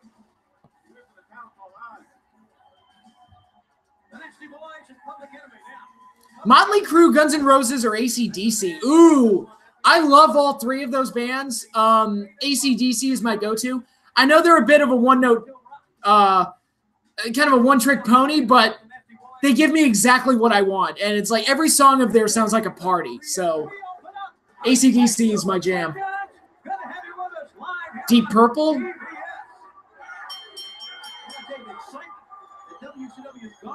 I don't think I use that as my intermission music. We are off and fighting here. That's Grunge on the inside with not I think this clash is going to be a bad one, but we get past it. We get cruiserweights and NWO. I think we're going to be okay after this one. I hope so. What about Van Halen? Van Halen's great. I love Van Halen. One referee's not going to be able to control this match. You know that, I like AC/DC, but I find them a little bit overrated. A lot of people say, again, a lot of people accuse them of being a one-trick pony, but I love the trick, so I don't care. Like, Back in Black might be my favorite album of all time. I love Back in Black. It almost works as like a best of album for AC/DC. That's how good it is. Are you going to see Bohemian Rhapsody? I want to. I'd be interested in seeing it. Yeah, I don't know what the hell he was trying to do there, but he just got crotched on the guardrail. Well, he could be healthy. That's right. Right hand at the top of the head. Could be a baritone. It's Johnny Grind. Megadeth, Metallica, or Slayer? Oh.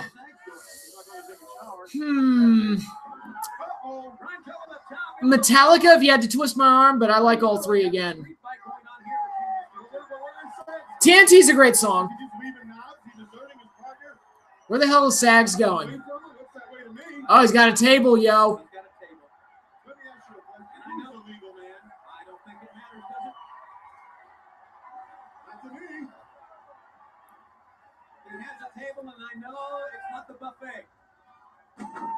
That looks like a thick-ass table, too. That looks metal.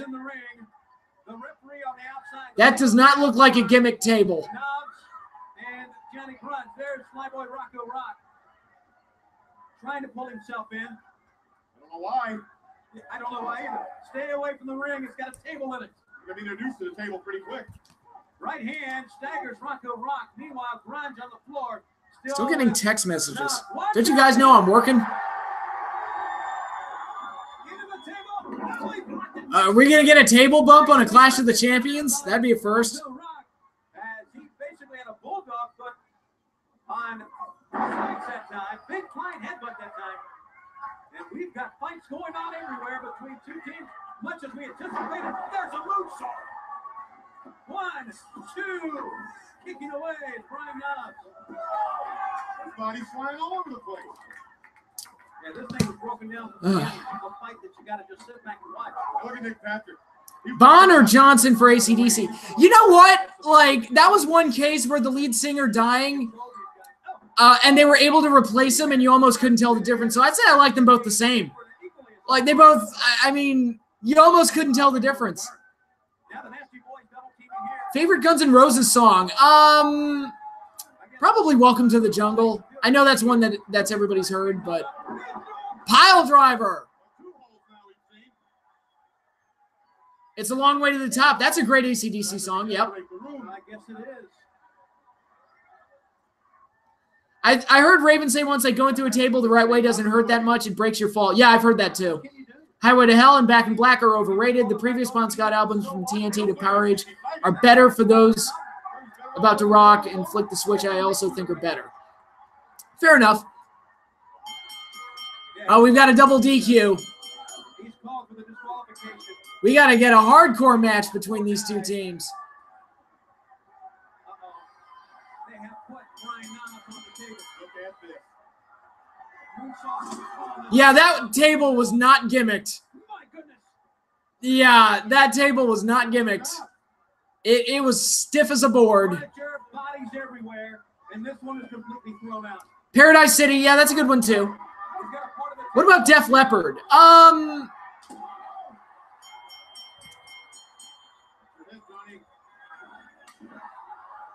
Let me think about that. Favorite Def Leppard song? Oh, now the table's broken. They had to throw it outside to do it. He threw the table right at Johnny Grind. The bell still sounds. This match is over, but the fight is still going on. I'm sorry, what was the question again? Oh, what's my favorite Def Leppard song?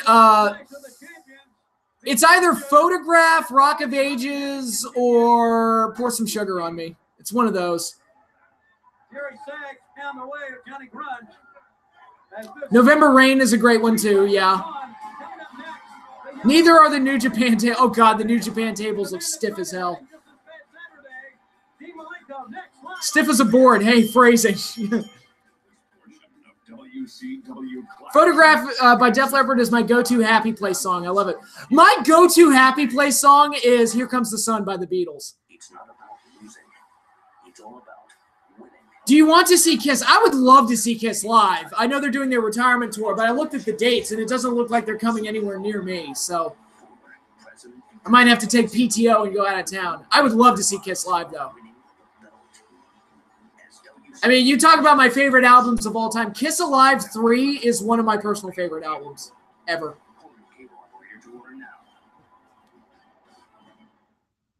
I've seen Kiss live. How was it?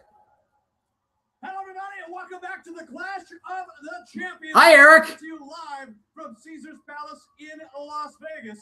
And at this time, I would like to bring out a man that lost his world title here last night. He's held that title 12 times.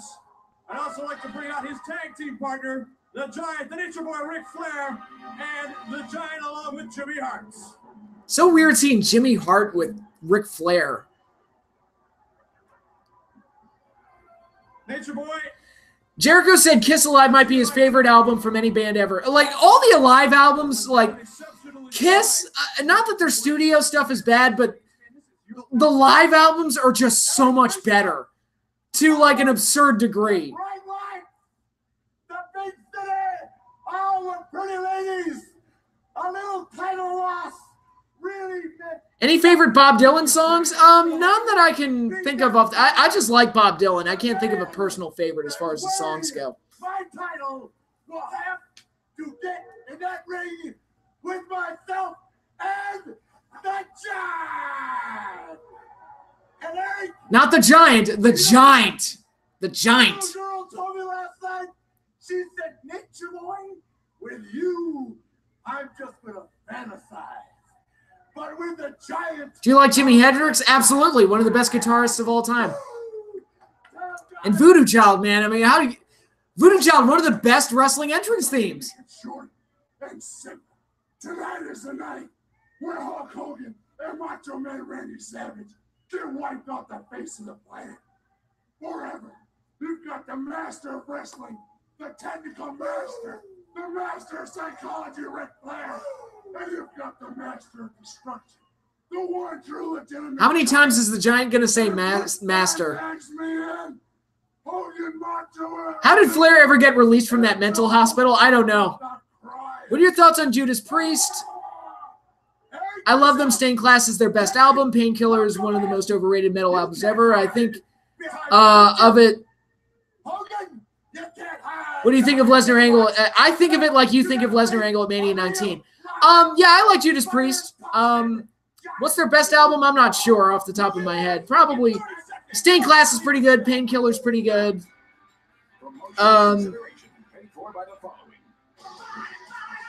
Try telling that to me. Oh, God, Karate Fighters. Remember Karate Fighters, guys? Why are the commercials in, like, the Clash of Champions now? I don't get it. It's so stupid and weird. Do you like Genesis and by extension Phil Collins? Not the biggest Phil Collins fan. He has a couple of songs I like, but I'm not, like, a huge fan of his. I think Jugulator and Demolition the Ripper era albums are better than Painkiller. Fair enough. Electric Eye is my favorite Judas Priest. Remember when the WWF had a Karate Fighters tournament? Yes, I do. Jesus. There's the man of 1,000 holds, Dean Malenko.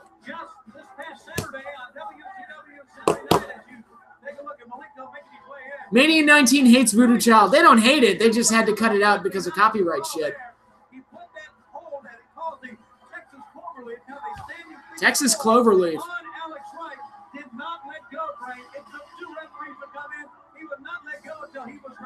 Well, Dean Malenko is all business. No Son of Mine is a favorite Genesis song. Father, a great wrestler. A lot of heritage. This man man is not. I'm sorry, I like the way that sentence was structured. No son of mine is a favorite Genesis song. I'm like, what?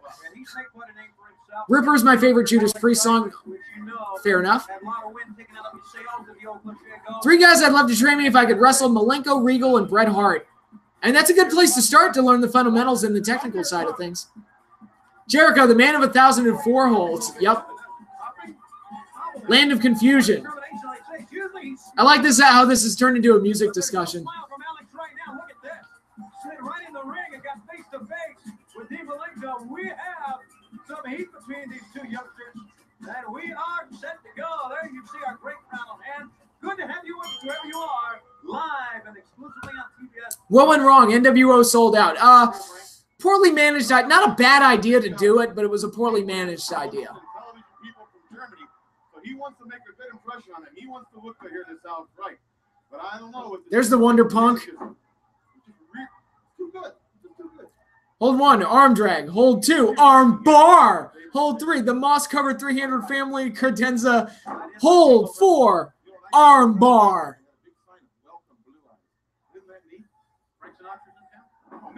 Headlock by Malenko. Counter into the hammerlock by Alex Wright. Back up on the vertical base. Oh, nice. Twist around by Malenko. Kip up by Alex. And Alex Wright, he will not be shown up at all by Dean Malenko. He has come to fight. I don't think I've ever seen Alex in the couple of years he's been in World Championship Wrestling with this much fire and determination. Older music is so much better. Yep. Music today is garbage. Give me anything like 90s. I love it. Which is worse, the worst of Impact or the worst of Thunder? Probably the worst of Impact if I had to pick. Worst of Thunder, like at its worst. I don't remember Thunder being ooh. That head scissors takedown. It looked like it almost took Malenko's head off. Well, you've just seen some great wrestling moves and some great dancing. Like the worst of Thunder, I only remember it like being a dull wrestling show. I don't remember it being like profoundly bad. The man's all business. I think the WWF were more popular in Canada and Europe during the New Generation era than in the States. Do you agree? I felt that way, for sure. Favorite Michael Jackson song? I really like Billie Jean. I think Billie Jean's my favorite. Rap music today is the same song every time: partying, drugs, money, bitches, and saying the N-word like 1,004 times. I mean, you're not wrong. Thoughts on Vince saying the N-word on pay-per-view? That's just Vince being Vince. Worst of Impact includes Claire Lynch. The end. God, Claire Lynch, I still don't understand that. Like, what the fuck was going on there with that angle? Beat It is my favorite MJ song. Beat It's a good one. Just beat it, beat it, beat it, beat it. WCW Monday Nitro, each live each Monday night on TNT, and they see you on our pay-per-views and our classes. Ooh! He just twisted Alex Wright's leg into a pretzel. Pantera's okay. I like Pantera. Smooth Criminal, great song.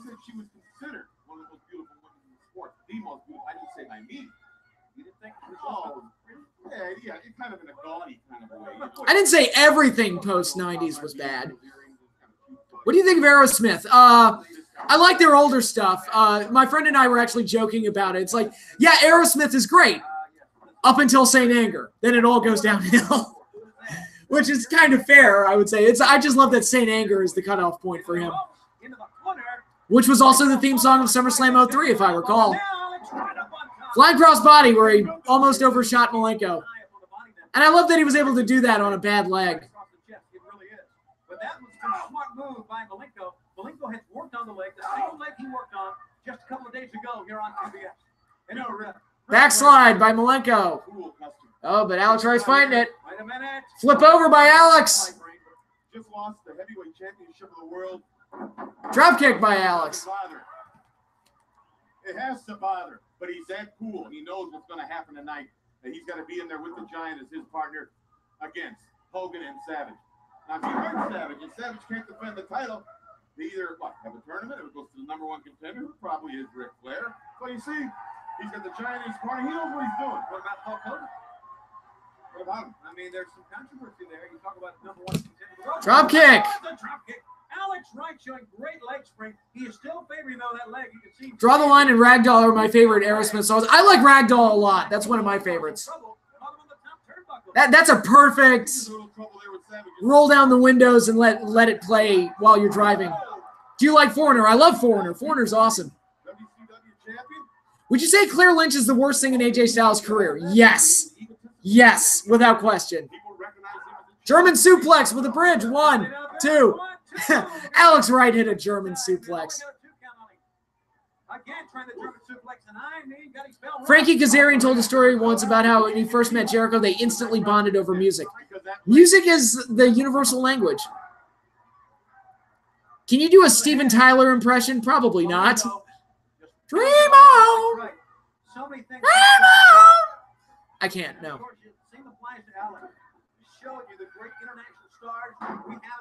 Kickflip and right back to the leg. I love how he's able to do all this fancy shit with a bum leg. What happened there? Oh, they mistimed that shit. That was awful. Like, Malenko let up on the pin before the ref counted 3, but they're saying he got a 3 count.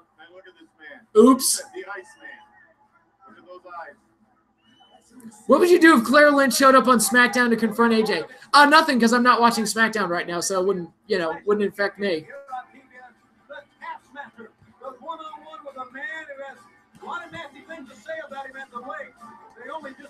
Disco Inferno versus the Taskmaster. Oh, this is going to be a Matt classic. Well, Finn Balor can hurt a coup de grace with a hurt leg. Yeah, he can. The Taskmaster. Sullivan, my son.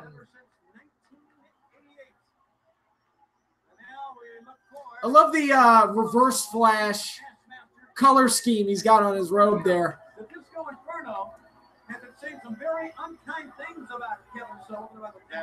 I'd probably watch if Claire Lynch showed up just because it would be amusing. Yep. I like the Ming the Merciless, like, painted on eyebrows there. That's a nice look. Kevin, great idea. His family's terrified of him. He's nuts. All right, the Disco Inferno. Oh, yeah. I don't doubt that this man won't be here in a lounge show. It's the king. It's not the Disco Inferno. No. That's the man from Memphis. What is he eating? What? Looks like a peanut butter and Twinkie sandwich. What is, can someone tell me what is going on here? I don't look at me. I don't know, Kevin. I'm just like an announcer. Somebody's trying to make fun of Kevin Sullivan. I have no idea. Flash. Savior of the universe. Elvis is going to wrestle? Did you ever go to E-Bomb's World back in the 2000s? Yes, I did. Yeah, I went to that site a lot back in the pre-YouTube days. Claire Lynch or Katie Vick, which is worse? Oh, Jesus Christ. Thank you very much. I mean, Triple H got into a box and fucked a corpse, so I got to go with Katie Vick. But it's I wouldn't want to be the winner in that contest because, Jesus Christ, there's no winner there. They're both awful. Ladies and gentlemen, I'm here to deliver a telegram from the Disco Inferno to Mr. Taskmaster. Which would you rather watch, Disco Inferno or Brutus the fucking Barber Beefcake?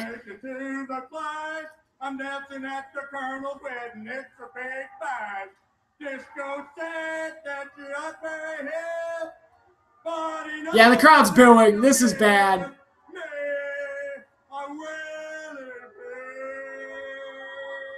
This is... Well, Sullivan just got a face pop for punching the dude in the face. He's going to feel that punch all the way back to Graceland.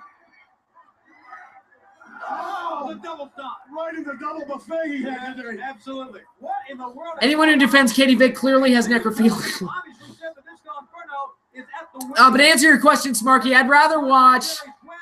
It depends on the year, and... Like in the 90s, I would have preferred Disco. In the 80s, I would have preferred Barber Beefcake. So much for the Elvis impersonator here. Can you believe Who's your NFL MVP thus far? Gurley. Yes. Oh, I'd pick Mahomes or Breeze. Mahomes would be up there. I think Gurley is a huge difference maker for the Rams, though. Let's go back to you at the wedding party here. I bet Ted Bundy enjoyed Katie Vick. Jesus, that's a dark joke. It's good, though. I like it. Las Vegas, the sun has sunk over the mountains in the west. We're still awaiting the arrival. Later, folks. Thank you for joining us here. I'm telling you, it's like a cookie cutter. I can't believe it. We're still awaiting. How much would you pay Bobby Heenan, Jim Cornette, and Vince Russo to do an MST3K style show?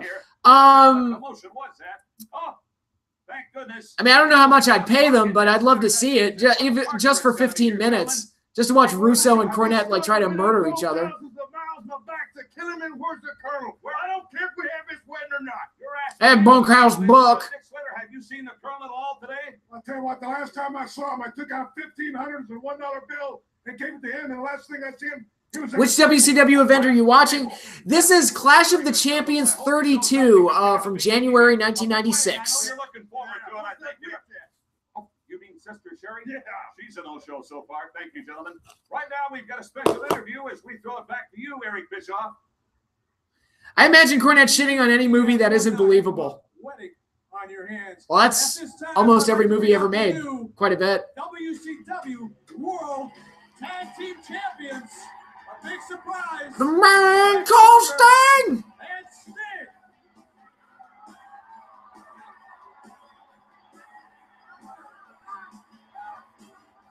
Man Called Sting! Man Called Sting! Last night on Nitro, of course, we saw a new World Heavyweight Champion crowned. We also... God, they did a title change on Nitro. You know, a lot of people had some doubts about this tag team. Would you sit Barkley so he doesn't get hurt? No, I say let him get his reps, let him get his run, and let him get bigger and better. He's going to get better with experience, so. Better. Cornette and Russo watching Chikara. Oh, Jesus. WrestleMania 35 main event, Cornette versus Russo. One can hope. That you two combined, if you could stick together, could probably be the most dominant. I miss the 80s. If I were to just watch Saturday night's main event and the pay-per-views chronologically, would I be able to understand it all?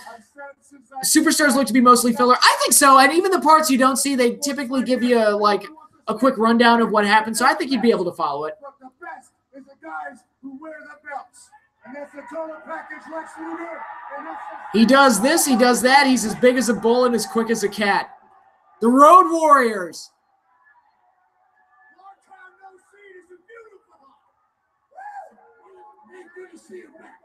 You know, Steve, it's good to see you too, brother. And it's great to be back home in World Championship Wrestling. What's the best Hell in a Cell ever to you? Taker Shawn or Taker Mankind? Taker Shawn. Taker Shawn was a better told story. Taker Mankind was just a display of a human being putting himself through hell to entertain people, and I understand why it's a legendary match, but as far as storytelling goes, Taker Shawn. Today, my manager at work said, I heard you were going to watch wrestling on Tuesday. You don't look like someone who would be a wrestling fan. Is that supposed to be a good thing or not? I'd say a good thing because most wrestling fans look like, you know, they look like, how do I put this nicely? Not the best kept folk, you know? So if you don't look like them, I'd say that's a good thing. Cornette versus Russo should be in a big Japan-style death match, light tube C4, barbed wire, the works. Have you ever watched an episode of Vince Russo's Castrating the Marks? I've seen clips of it. I've never sat through a whole thing. Taker HBK Hell in a Cell was the first wrestling match I ever saw. That's a hell of a match to start with. Now, I wouldn't want to be the guy, first match back, the big World Warriors world title, put you up with my rap, and put you on a wrestling match. I feel really bad. Well, Luger, first of all, his back's too big for your rap. You want to get us hotter? Excuse me. You're on your way. You know what? We have an annual beans quota, and we're a little bit behind the times. If you want to join us and let us have you for the first victim to fulfill our beatings quota, so shall it be. Beatings quota? I can take that in many different ways. All right.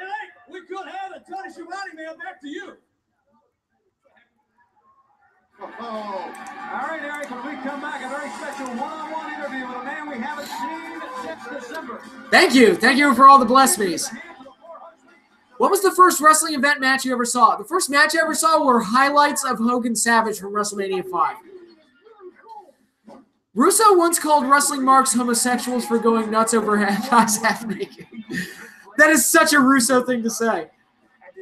I remember when Cornette ripped Lucha Underground a new one. Yeah, well, what'd you expect? Do you ever watch Bubba Dunk Funkin' on YouTube? No, I haven't seen that. Get your copy now on newsstands everywhere. Welcome back to TBS and the Clash of the Champions live. Tony Schiavone, Tommy the Brain Heenan back with you. So far, some great action still to come. Some great tag team action. Speaking of tag teams, the Road Warriors back, and they want to shot the belts, don't they? Luger, Sting, don't make the Road Warriors mad, right? Trust me. Great advice, Bobby. Speaking of people being mad, it was back on the 11th of December, WCW Monday Night Raw TNT, when Flying Brian, the man of the horseman we call the loose cannon, had some unkind words to Mr. Wonderful. He came out, paid the price, taken the hospital. He's been seriously injured since that time. Oh, yeah, he's been in a neck brace. I know what that is to go through something like that. But I'll tell you, Flying Brian, the loose cannon of the horseman, is the one that ignited this whole thing. I like the guy's style. I can't help it. Oh, you like that, huh? Yes, I do. A man who doesn't like that is Mr. Wonderful. Yeah, you're going to like Brian Pillman after this show? Something happens on this show, if I'm not mistaken. The injury is to the cervical area of my neck. My right arm is going numb. It's weakening. And I've talked to 2 different doctors, and both of them recommend that the only way to fix this is through surgery. And it's a career-ending injury. Which wrestling YouTubers do you watch? I watch Deluxe Man. I watch We Are Pro Wrestling. Good Mic Work I've watched from time to time. And I watch random videos here and there. WrestleMania I've watched. What Culture Wrestling I've watched. Botchamania, obviously. Just like Gary had predicted it. What did you think of Ultimate Lucha Part 1? I haven't watched it yet. Still gotta purchase the episode on Amazon. I would rather, if you don't mind, I'd rather talk about the Four Horsemen and the reason why I don't imagine Jim Cornette being nicer to Jakara. I don't either. Antonio Cueto should book Cornette in a sacrifice to the gods. Does he point a gun at somebody? No, he doesn't. OTRS Central? Yeah, I've watched them. And then you stomp his head into the ground. Yeah, Orndorff was getting close to the end of his career here, wasn't he? That's how you get respect. And obviously, the Four Horsemen don't know what the true meaning of respect is. Well, fuck them. One of the horsemen play a role. Brian Pillman's role. Leave What Culture? Cultaholic is where all the talent went. I would be the one. All right, I'll check it out. Yeah, you have to buy the episode. You have to buy the episodes on Amazon Prime. I was recruited by Arn Anderson and Ric Flair a long time ago about being a fool. Bruce Blitz in his review of Cena versus Reigns contract signing before No Mercy 2017. My favorite thing he said was, "It's like a prostitute calling a stripper a slut." Yeah. Could Godzilla kill the Shape and Jason Voorhees? I think so. Then I wanted no part of the game. And that's exactly what the Four Horsemen are. So this whole thing was orchestrated by Flair and Anderson. Have you ever seen Arn Anderson use a pile driver? Have you? Spike pile driver. Oh, Jesus. Yeah, Orndorff, this was getting close to the end of his career, though, wasn't it? And Flair came down at the same time. They knew exactly. They knew exactly what the result would be of a spike pile drop. This was no accident. They meant to end my career. The Shape versus Minoru Suzuki. Minoru Suzuki would eat Michael Myers alive. You see, I'm a very proud man. And I'm proud of who I am. And You're Mr. Wonderful. And I'm proud of where I've been. And if you think for 1 second, Four Horsemen, that I'm going to take this sitting down, you are mighty wrong. Because you haven't seen the last of Mr. Wonderful. Bank on it. And of course, Gary Spivey is with us here live in Las Vegas, the man who turned his career around. And hopefully, I'm sure you would echo this, Mr. Wonderful can get back on track. Well, there's another man you don't want to make mad, Mr. Wonderful Paul Orndorff. He's a very intense athlete, and he can be dangerous. All right, let's go back to a little Whitechapel here. Well, Blampett didn't make the jump to Cultaholic. Some chick exposed him as cheating on his girlfriend, and he got suicidal and stopped making vids. I heard he got Me Too. Does that all he did was cheat on his girlfriend? Because that's really not that big of a deal. I mean, it, sucks for the girlfriend, but I don't know if that's, like, scandalous enough to ruin somebody's life. What's the problem here? Suzuki would probably say in Japanese, take that ridiculous thing off, pointing at the Shape's mask. $50? Yes, sir. Hey, watch your language. Penny is hot. Look, as he sees. This guy must be tapped out. He needs $50. When did The Simpsons start going downhill for you? The peak was like season 8, and then it slowly started going downhill until about like season 12 or 13 or so is when it really started going downhill. It's too dark for me to see, but what does the Shape look like in the original Halloween when the mask comes off? It looks like he's got a disfigured eye, but other than that, he looks like a fairly normal dude. You must be number one with him. He's got a number my hey, somebody got a telephone on him? Is there a phone here? That's your phone. Yes, it is. I'm so nervous anyway. He's getting married. Oh, it's my little fry pie. My little fry pie? Yes, I'm here right now. Where is she? Yes, I am. I'm here right now. Yes, I'm going to do it. Yes, I'm going to do it. I don't want you to worry about that. Listen, right now. My friend says season 3 and 4 are the best of The Simpsons. I mean, any era, any time from season 2 to 8, I mean, that's really the golden age. Knock it off with the horn. I feel like South Park has become like The Simpsons now. I've watched a little of this new season. I still like South Park, but I agree it's not as good as it used to be, but I still like it. It's not like Simpsons and Family Guy where I can't watch it. South Park I can still watch.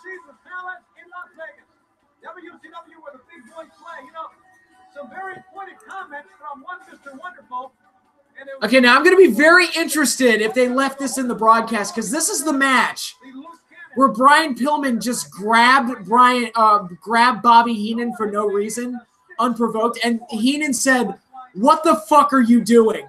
live on the air. So it'll be interesting to see. The fact that he's a horseman, does he think he's better than anybody else?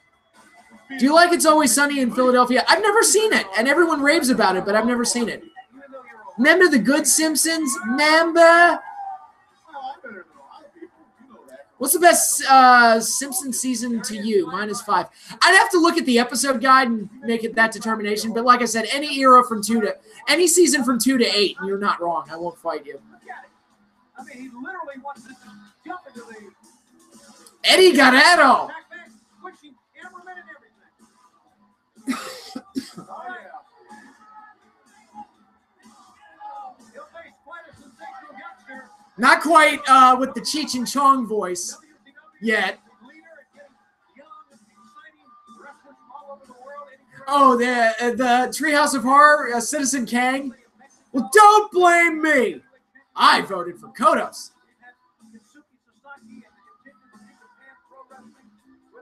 Abortions for all. Boo! Very well. No, wait, what was it? No abortions for anybody. Boo! Very well. Abortions for all. Boo! Very well. Abortions for some. Miniature American flags for others. Yay! That episode sums up my feelings on the political process in America, where it's like just a bunch of like fucking manipulative bullshit. And it's only gotten worse since then. That was what, 96? It's gotten so much worse since then. And you're Sasha Banks' favorite wrestler. What, Eddie Guerrero?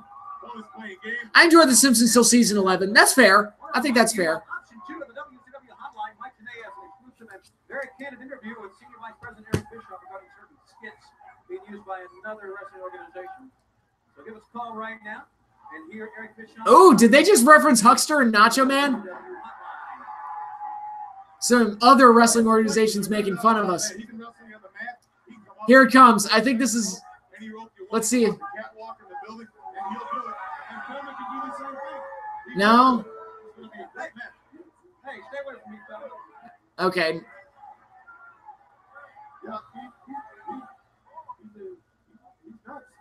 Will Family Guy reach Simpsons as far as how long it's been on the air? God, I hope not. I want both shows to just end.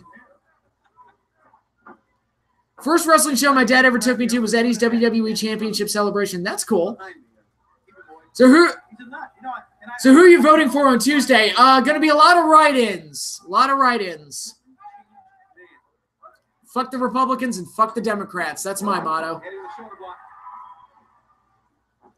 Are you a fan of CCW, GCW, or any deathmatch stuff? Not really. I'm not a super hardcore guy. Eddie just dropkicked Brian out of the ring. What went wrong? The Simpsons. It was on the air too long. That's what. Nope, they didn't cut it. They did not cut it.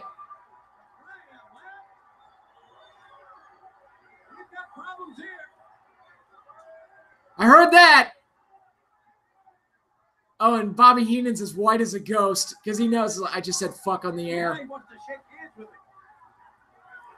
I think the brain is left.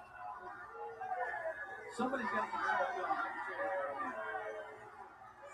He is an absolute nut.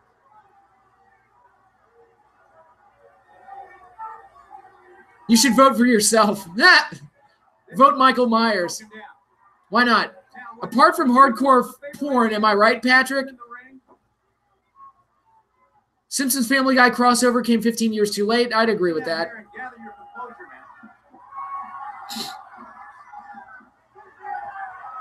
Hardcore porn, that's personal, man. You don't want to know about that shit.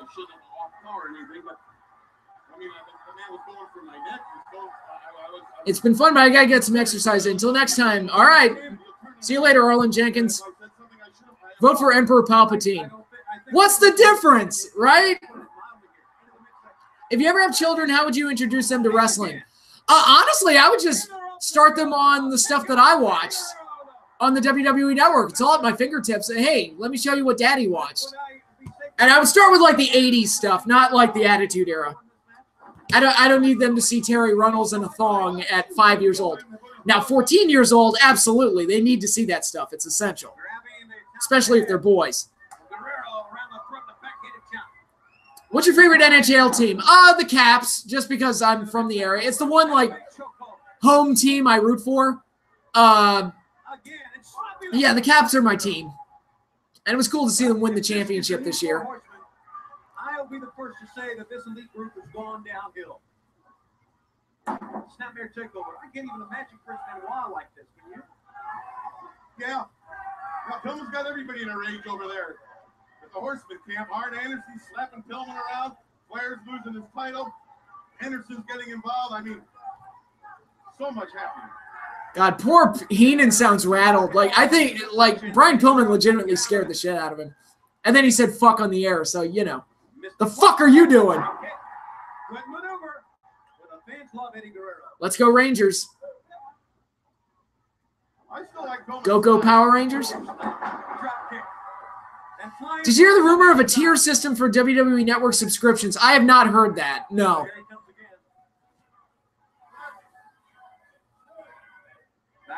But they're so successful. Why would they need to change their system?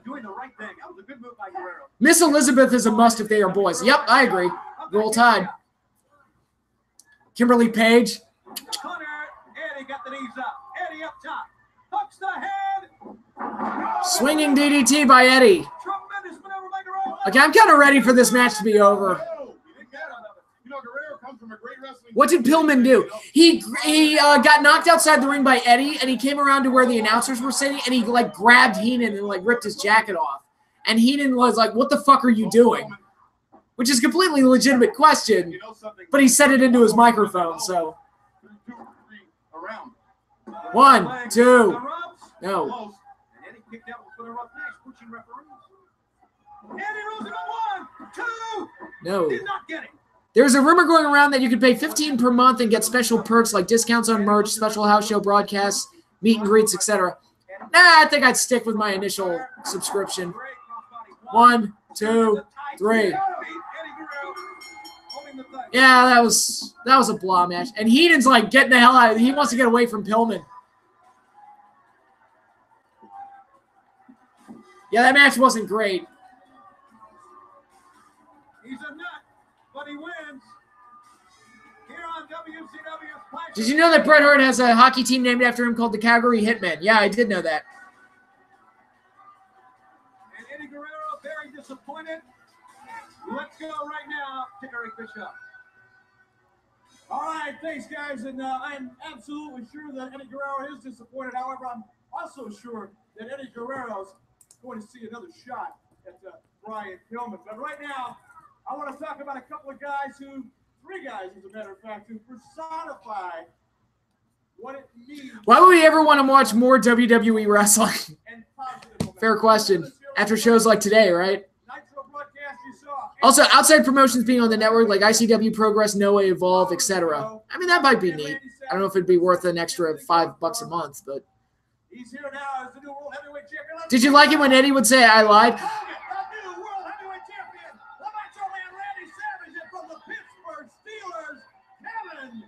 I mean, I wasn't a fan of the Cheech and Chong voice that Eddie would put on, but Eddie made it work for him.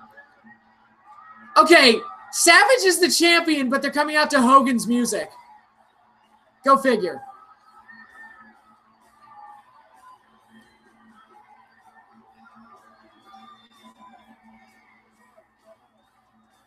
Sliding here with the guys, Hulk Hogan, the Macho Man Randy Savage, put her there, the new WCW World Heavyweight Champion. I'll tell you what. Oh, yeah. You guys personify. Just like the second main event, right? Right? Won the WCW heavyweight title, brother. You gotta admit that the Macho Man and Hulk Hogan have a lot of positive momentum. And now that we got lean, mean Kevin Green, brother, it's gonna tear everybody's heads apart tonight. I would love to see the Four Horsemen try to sneak up behind us, or I would love to see the Dungeon of Doom. I didn't watch Crown Jewel, wasn't interested. I also was working. Yep, all legitimate reasons. Didn't care, didn't want to care, and I was working, so fuck you. That was my response to Crown Jewel. Number 91 for the Pittsburgh Steelers. Are you surprised they didn't do a cheating angle with Eddie with the whole lie, cheat, steal, so everyone could say you really are a cheater? Didn't they have him cheat on China, actually? Randy Savage versus Bonesaw McGraw. That match can't happen. Undertaker, Big Show, their last man standing match from 08. I think it is an underrated gem. Do you agree? I don't remember ever seeing the match.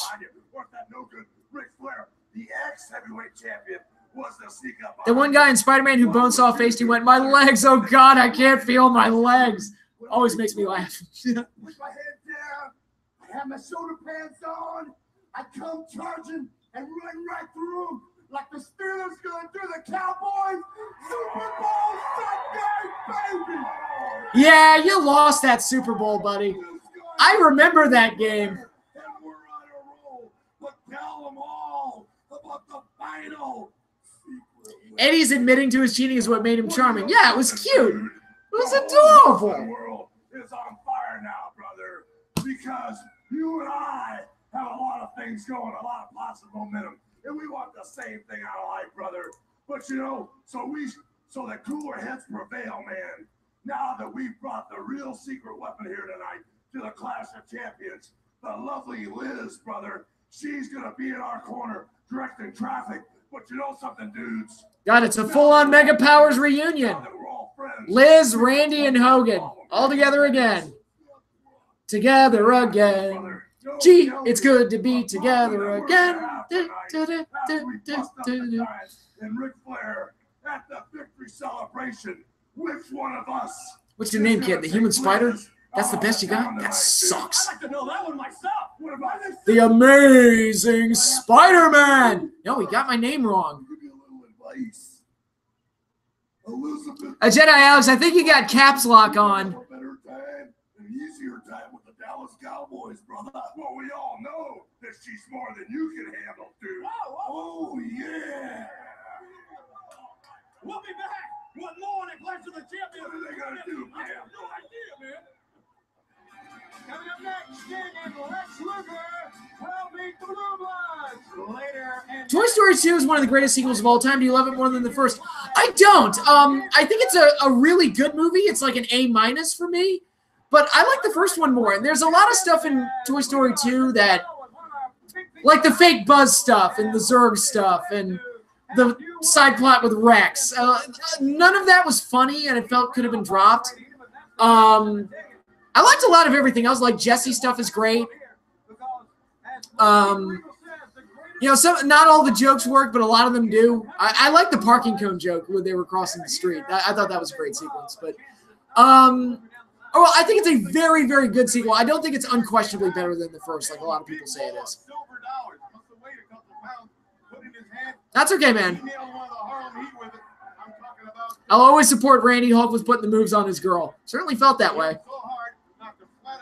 Yeah, by that point, I was so sick of Empire Strikes Back parodies. I was like, when I saw that, and that came out in 1999, I was like, oh, fuck you. I'm so tired of that. What is your favorite scene from each Toy Story? From Toy Story 2, it was Jesse's backstory. That scene is just heartbreaking. From Toy Story 1, God, there's so many. I want to say the chase to get to the moving truck, but there's also the scene at Pizza Planet and the claw machine that I really like. The scene at the gas station's great. Any one of those I think would work. And from Toy Story 3, the scene in the trash compactor where they're going into the inferno and they accept death. Jesus. You know what's not funny? Star Wars. Star Wars can be funny. Come on, I like C-3PO and his antics.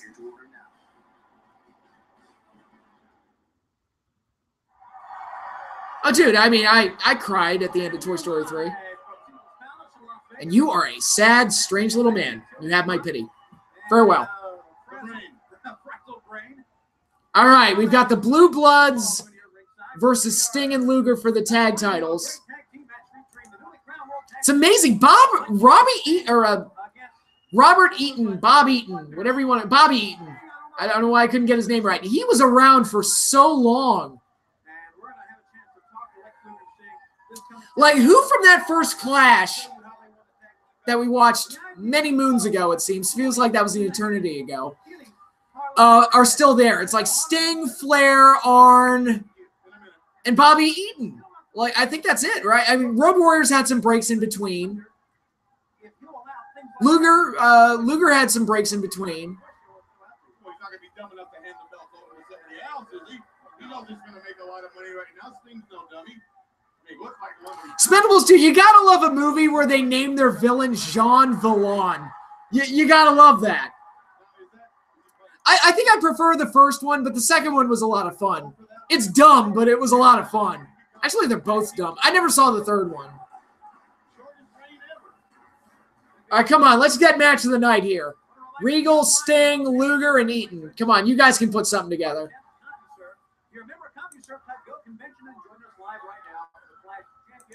Electronic chat, you can chat with Eric Bischoff and the WCW Superstars right now on CompuServe. CompuServe. Remember CompuServe, guys?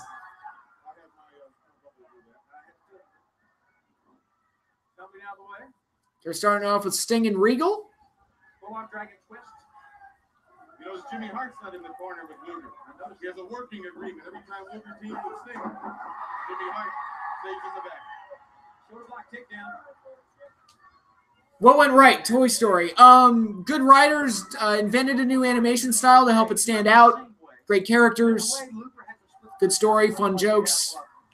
It was just good. Wonderfully imaginative film. Dropkick by Sting. Shot by Luger. Regal is getting bounced around like pinball.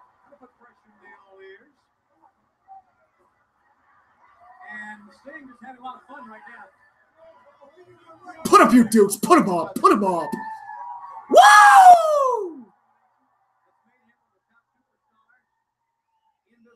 And I'll tell you, I'll bet you anything right now the Road Warriors are watching this match. I know they are. Did you watch Xena Warrior Princess? I did. Love that show as a kid.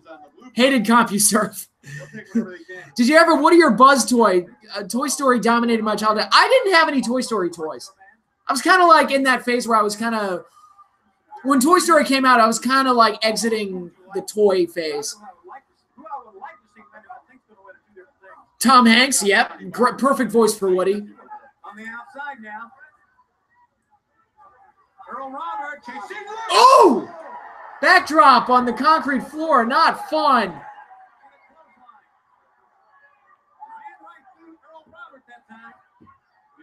Are you a fan of NCAA college football? If so, who are your favorite team? I wouldn't say I'm a fan of it. I catch up on it from time to time, just to kind of scout to see who might make it to the pros. I root for Wake Forest because that's my dad's alma mater. I know they're not that great, but you know I root for them out of loyalty to my dad. Were you scared that the toys were going to come to life? No, I was just getting too old for toys at that point.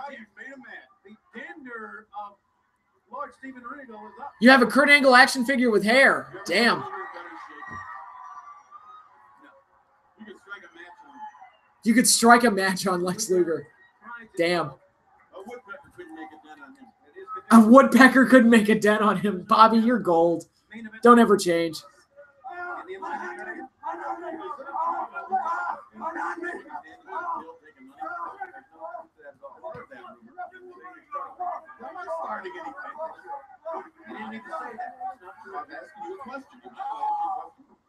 Left-hand glove. Uppercut. Did you know only 1% of college football players get drafted to the NFL? Well, there's only so many spots, you know. I never understood action figures. Sounds dumb to me. I mean, it kind of makes sense. They're figurines, and they do action-y stuff. Action figures. Heenan should have been a stand-up comedian. God, one could wish.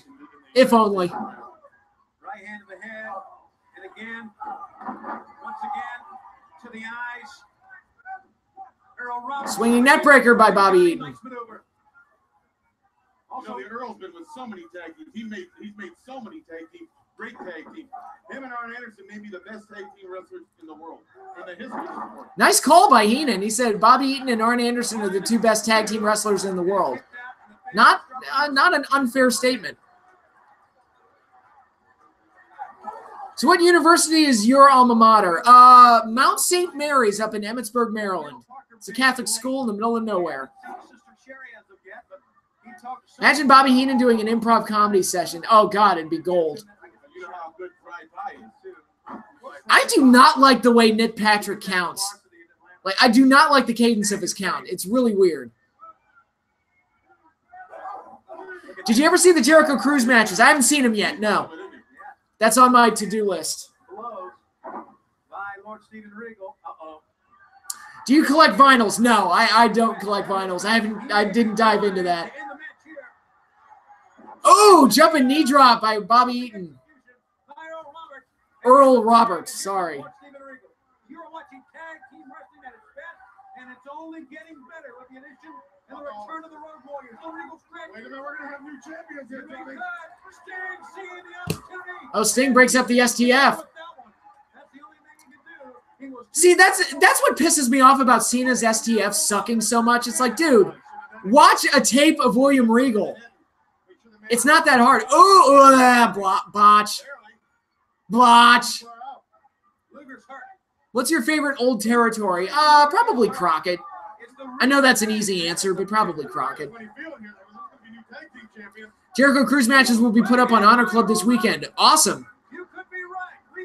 That's on your to-do list along with Sarah Logan. Hey-oh! Ugh. God, this match isn't even that great. What is going on? I thought the last stream we did, both shows were bad, but this is like just lifeless. Give me something. Get Sting back in there, please.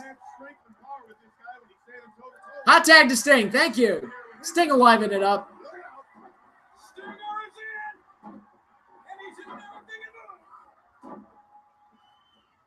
Now everybody's in there. Earl Robert on the outside. Nikki Bella applies a better STF than Cena. I actually agree with that. Sting. Just remember, you have to get through Ray Rowe to get to Sarah Logan. Not saying I can pull it off, but if... Oops. Earl Robert hit his own man. Scorpion Deathlock.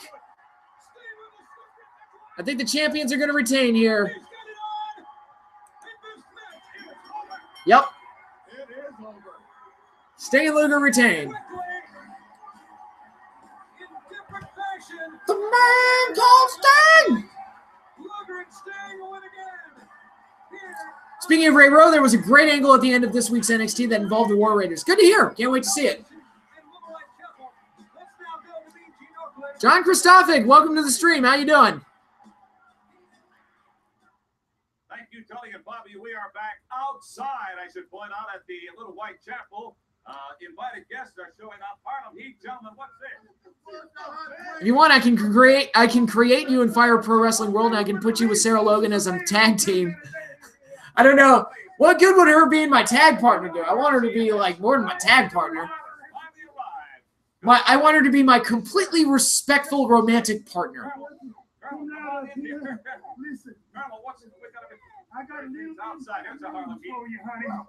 How long before WWE is a trios championship? Hopefully never. They've got too many belts as it is. I'm sorry, I can't call them belts. Other than you showing up here to marry me today, this has been the most unlucky day I gambled. You've been losing all day. You gamble? Well, I gamble in the cards and the dice. You didn't tell me that. I'm going here and get that. No. I don't want to get in the middle of a domestic argument, but Colonel's got to explain this. I think that's the expression he used down south. He's got to explain it. Yeah, these bits leading up to Sherri and Parker's wedding. I love Mean Gene, and I love Sherri, and I even have an appreciation for Colonel Parker. I think he's underrated as a manager. These are not funny. These are really not funny. They're trying to be funny, and it's not funny.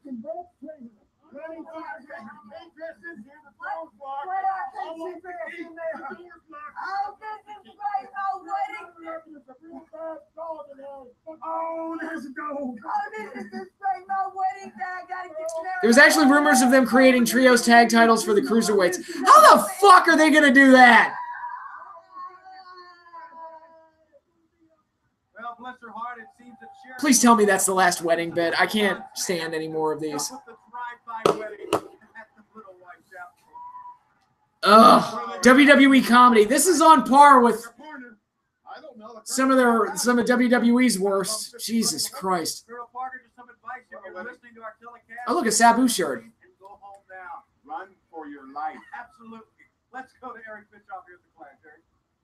Thanks, Tony, and I agree. Run for your life, indeed. And you computer nuts out there, run your computers, because we're going to be on CompuServe later on this evening. I'd love to talk to you. Grab a hold of that computer, hook on to the Clash of the Champions. But coming up in just a moment, there's a guy that I really want to talk to, and I mean really want to talk to. He's the loose cannon of the Four Horsemen. Let's bring out now Brian Pillman. Also, WWE's been handing out signs at shows that say, "We want women's tag title." Oh my God, that is so lame. You are lame, WWE. You have to hand out signs to make it look like the fans want something. You are fucking lame. Lame. Why listen to the fans when you can just brainwash them? But the 7 words, you're not going to say on TV. What are you going to do then? I'll do whatever I have to. No, you won't do anything. Michael Strahan or Tuck? Ooh. I mean, my heart's with Strahan because he was with the team for so much longer, but Tuck is pretty high up there for me, too. I loved having Justin Tuck here. Subject respect. Nice to get a Brian Pillman promo. Something you can't buy. Something you can't sell. Something you can't steal. You've got to earn it. Also, did you hear that Fox apparently wants Daniel Cormier to be a commentator on SmackDown next year when they go to Fox? I had not heard that, no. Fans are probably paid to hold the signs. Probably.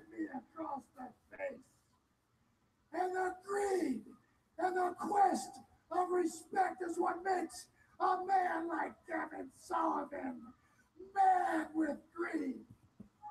Yeah, you're right, Eric. I'm not Hogan. I'm not Savage. It's amazing that the Dungeon of Doom was still around even at this point in '96. It's like, didn't we like cut our losses at this point?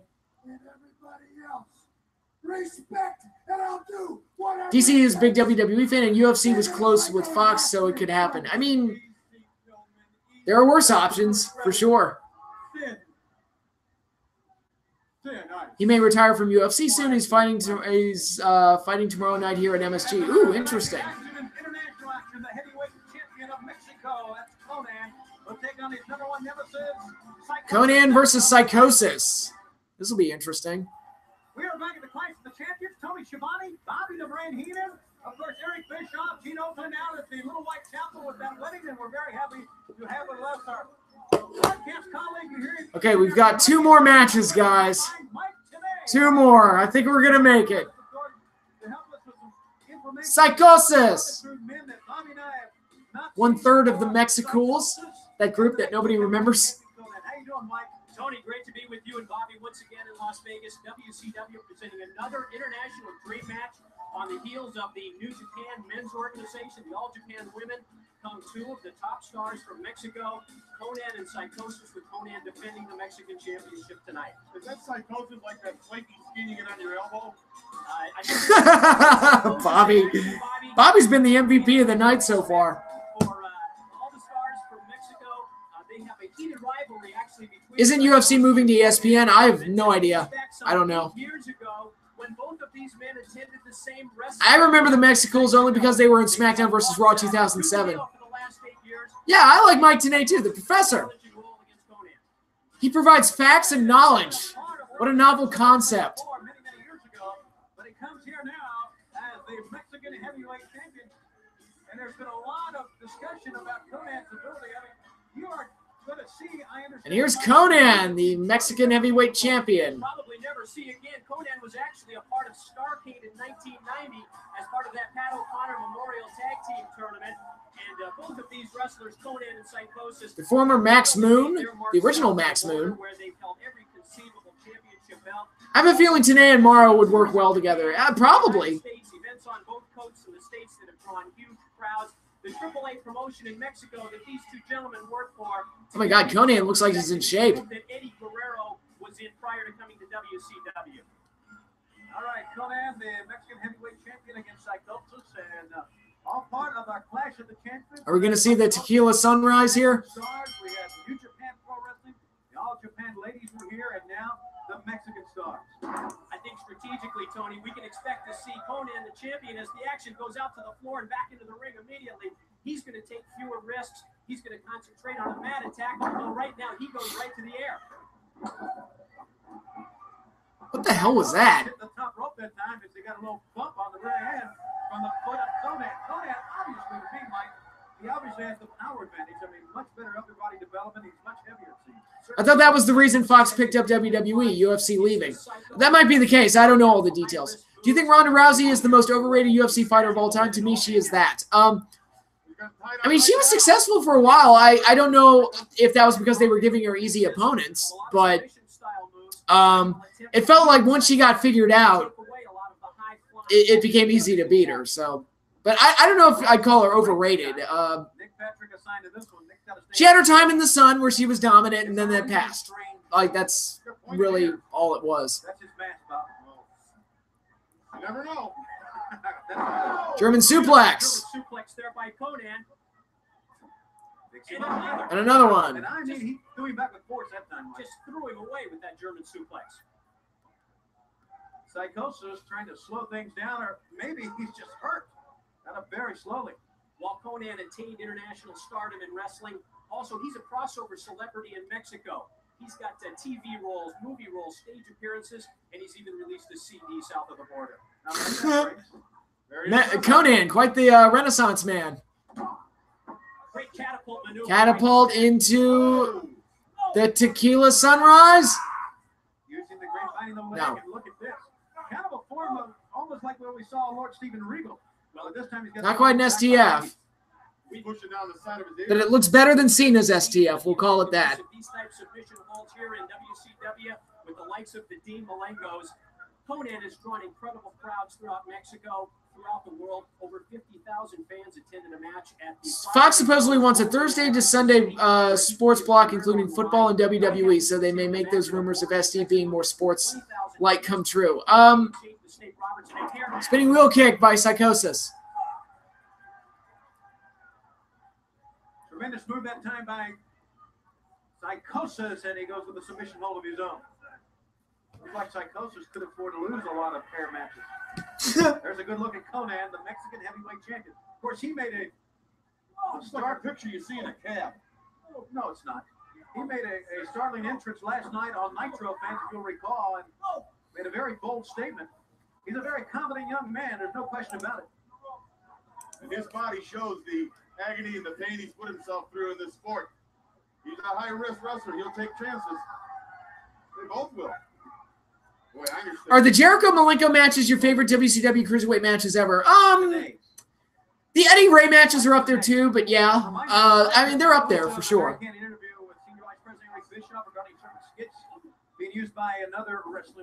Oh, here comes Conan with Lucha arm drag.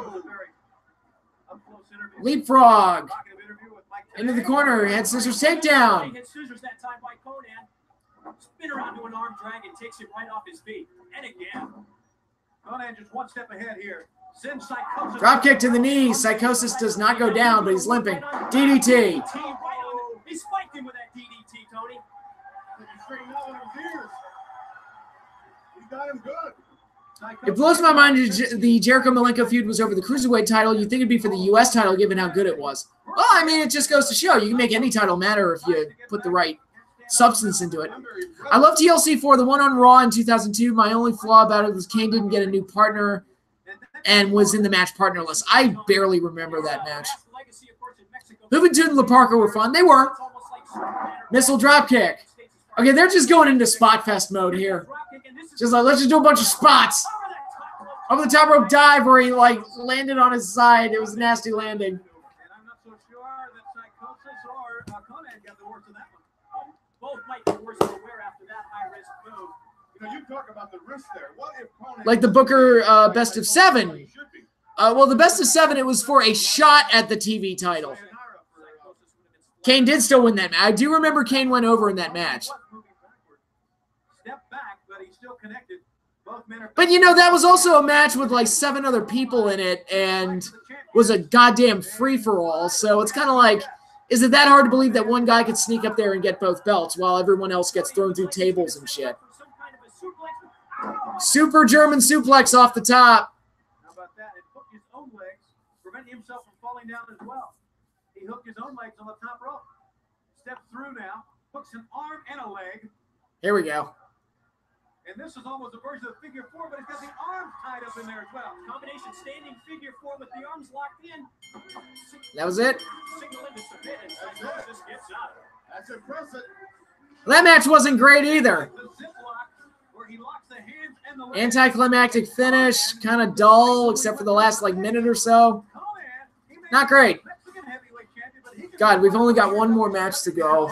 Oh my God, these 2 shows have been killer. I think the best match of both shows so far has been the 6-man tag on Saturday night's main event, and that was formulaic as fuck. Oh my God, this has been miserable. But the clashes, I think they're going to get better. Once we get the NWO involved, I think they're going to get better. What went wrong? Tonight's Saturday night's main event and clash. Jesus. A lot of things. This has been mind-numbing. Oh my God. Oh yay, more wedding stuff. Hooray! Yay! Tony and Bobby, we are back at the Whitechapel, downtown Las Vegas. Apparently, Sister Sherri has found a place to get dressed. She's getting dressed in the car. First time she's been in the back seat of the car, Colonel. Oh, that was that was low, Mean Gene. What went wrong, Abyss? They thumbtacked and barbed wired the guy into like not meaning anything. You wouldn't mind reaching in there and letting me have He got thrown into thumbtacks and barbed wire so many times that it didn't mean anything. Be honored to walk you down the aisle. Well, in this case, now that's right. You gonna want me to, you gonna give me away? Yes, could I? Look at that smile on her face. Isn't that something? Oh, Mean Gene's going to give Sherri away. Isn't that nice? Get ready. Cinch him up. Because when we come back, Rock, Taker, Angle from Vengeance 02 is one of my favorite triple threat matches of all time, next to Benoit, Triple H, and Shawn from 2004. Do you agree that Vengeance 2002 is one of the greatest? I don't think I ever saw that one. I remember Rock won the title there, but I don't remember seeing that pay-per-view. What went wrong, EV2? Why are we trying to resurrect ECW? That's what went wrong. It's like, TNA, what are you doing? Nobody cares. The WCW hotline. What went wrong, the band? Why are the Outsiders winning titles in 2010? The fuck is going on? This is the one the entire world has been waiting for. Yeah, with bated breath. I've been really super excited for Sherri and Colonel Parker to get married. Well, things have kind of fallen apart here a little bit, so to speak. I had expected the wedding inside the little Whitechapel here in Las Vegas. However, because of financial reasons, Colonel Parker, we're going to... Sherri looks like she's dressed as the Wicked Witch from Snow White. And it is my pleasure, or like an evil devil fairy or something. Sherri, I know you came into this with a little trepidation because I overheard the conversation earlier today between you and Colonel Robert Parker. Mean Gene, why are... No, but I mean, he got the call on his cellular phone earlier today, so apparently... Mean Gene, why are you holding the microphone while you're giving the bride away? What is wrong with you? What went wrong? The Taker Kane 2010 feud. Because they tried... Oh, there's Disco.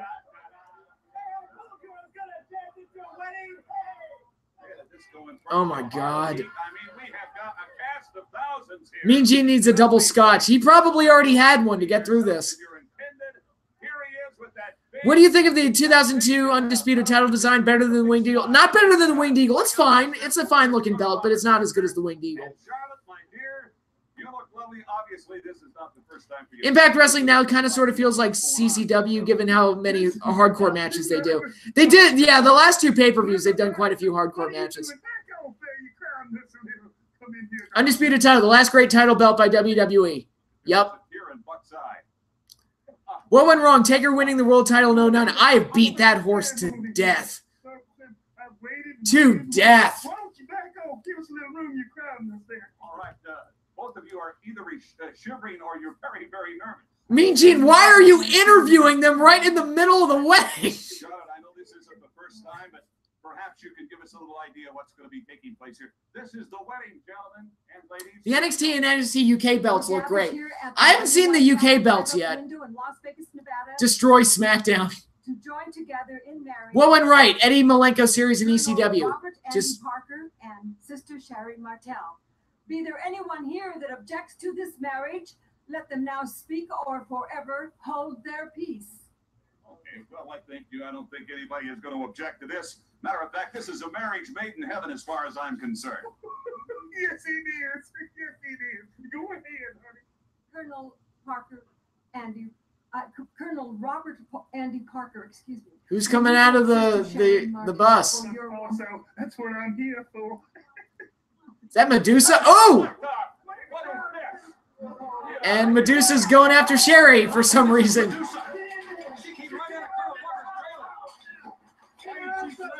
This is shortly after throwing the belt in the garbage. Oh my goodness. She came to Nitro and said this is going to be where the big girls play too. And we've got... The NXT UK tag title belts look great. Okay, I'll check them out. Does anyone else hate daylight savings time changed? I mean, I don't mind gaining an extra hour of sleep. That's always a plus.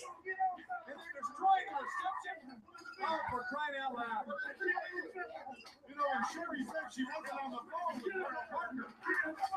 And Parker would get a phone call from the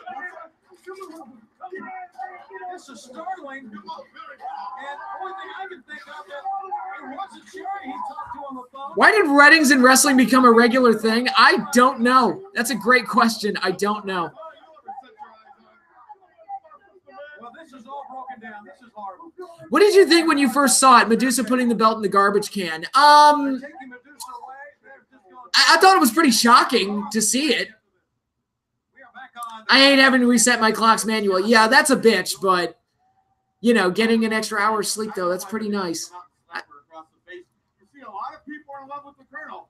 He'll get her back. I mean, he'll straighten things out. They may have the wedding again in a couple. I don't know what's going to happen. I think it's pretty obvious. I'm not an expert at these things, but he's talking to his little fried pie on the phone, and it's obvious he has a girlfriend as well as a girlfriend. See, now you're starting rumors now. We'll have the main event in 30 seconds on TBS. Main event time, guys. We're almost done. We're almost done. God damn it. Hot Pockets. Okay, as a kid, I was a fat child and I loved junk food. Even I thought Hot Pockets were nasty. What went wrong? The Sherri Rob Parker wedding. Well, Medusa, obviously. It's my birthday tomorrow. I turn 29. Well, happy birthday, Clark. Happy birthday. Karate Fighters. Why are the commercials? Why did they leave the commercials in? I don't know. Whatever.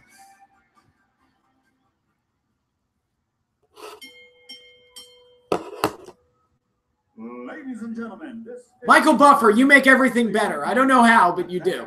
match of legends, sanctioned by the Nevada State Athletic Commission and the WCW Board. The WCW Board of Directors. Ladies and gentlemen, from the site I got in trouble for calling the wrestling hotline. Oh, geez. Palace of Las Vegas. What did you think of the initial NWO storyline? Loved it. I was sold on it immediately. How much was WWE paid to keep those commercials in? Good question. I don't know. That's right. Gonna be one heck of a fight. It is main event time, and we have The main event. one of the biggest names in our sport. Introducing first, the tag team in the company of the Mouth from the South, Gentleman Jimmy Hart. We start with the biggest man in professional wrestling. He stands in at 73 inches tall and weighs 426 pounds. He defied death. There's young Big Show. And he puts the fear of death upon his At their best, who was better? DX, NWO, or Four Horsemen? At their best? God, all three. Match-wise, I'd say Four Horsemen. Overall.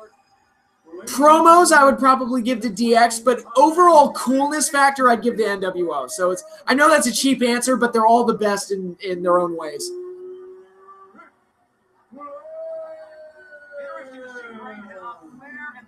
Apparently, when Big Show first came to WCW, you could do a kip up and a moonsault. I've heard that.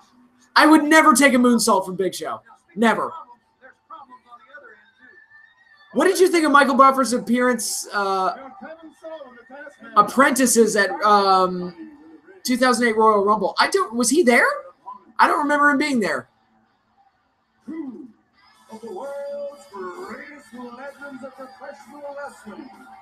Side by side tonight. He's got the red, white, and blue running through his veins. 76 pounds, one of the most We cannot get real American today. male, former WCW world. So just deal with it, you big marks. This is all you've got. The Shetty remix. He's American made. Kevin Green. Kevin Green wins his first. I see Nancy Sullivan. Who are all the women? That's Nancy Sullivan? WCW heavyweight champion of the world, the Macho Man, Randy Savage. Where's Elizabeth? Tony, you know who that is in the red dress, don't you? That's correct. Led by Super Bowl bound, Pittsburgh Steelers star lineman, Kevin Green. If you had to, would you rather take a moonsault from Big Show or Vader? I'd rather take one from Vader because He weighs less, surprisingly. It still sounds like Bruce Dickinson sounds American-made to me. Do you care about AJ versus Brock too? I could, depending on the build-up. And here comes Liz. God, this is so sad. Savage is gone. Liz is gone. Nancy's gone. Oh, she looks beautiful. Blonde hair, but she looks great here.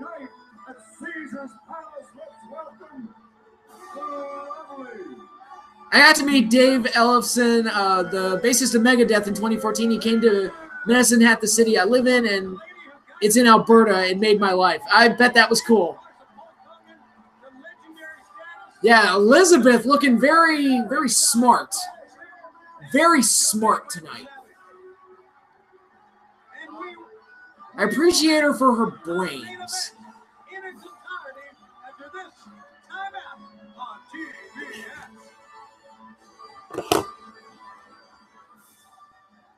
Meow, meow, meow, meow. Did you like this version of the Macho Man theme? Not really.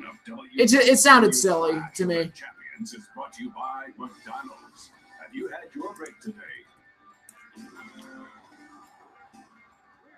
To go during the course of this break, Ric Flair was really antagonizing Kevin Green of the Pittsburgh Steelers. Got on the public address microphone, had some unkind words to say about him. I don't know what he thinks he's doing, but Kevin Green's the last man I want to get mad.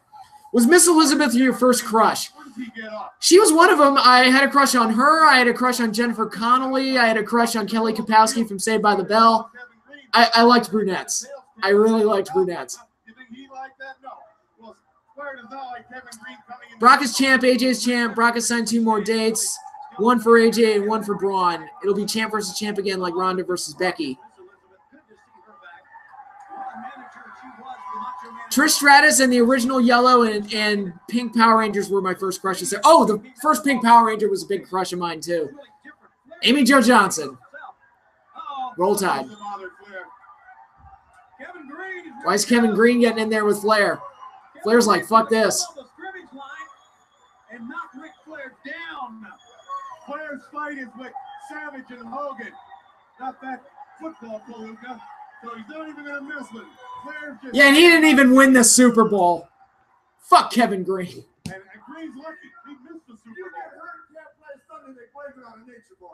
I got a time, buddy.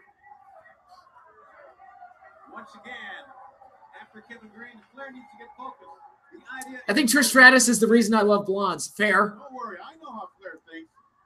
Is that for Survivor Series? Brock and AJ too? Yeah. Which Super Bowl was he in? Super Bowl 30. Which was against Dallas, and they did not win that game. I have vivid memories of watching that game and being utterly confused why the Pittsburgh quarterback, who's O'Donnell, I believe, Neil O'Donnell, why he would throw such horrible interceptions. Backdrop on Ricky, slick Rick. Clothesline, Savage sends him down. Savage with his elbow all taped up. Just wait till a giant gets in there. Savage sends Flair upside down. Flair got flipped over and he hit the cameraman. And got booted by Hogan. So that was just a bad landing all around. How many interceptions were there? There were 2 really bad critical ones. Like really bad. Like who the fuck were you throwing to bad? Did you throw the game on purpose bad? I miss Steamboat being on these shows. I do too. He was afraid of prime time. That might be what happened. He didn't want to throw anywhere near prime time. That might be what happened, but it blew up in his face. Deion Sanders.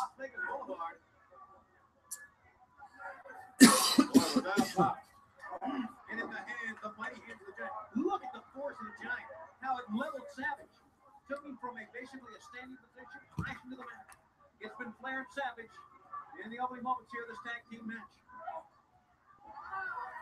Backslide by Savage. No. Flair fights it. Nope. Savage got it. 1, 2. No. Barely escaped with the 2 count that time. 1, 2. No. Savage with the right hand. With the Macho Man prepared, is he? He's always prepared. He just comes to fight. The man doesn't have a reverse gear. And he's a heavyweight champion of the world. Hey, remember when Ric Flair lost that retirement match to Hogan? Hogan can hide behind him. That's how Hogan operates. And he hides behind Hogan.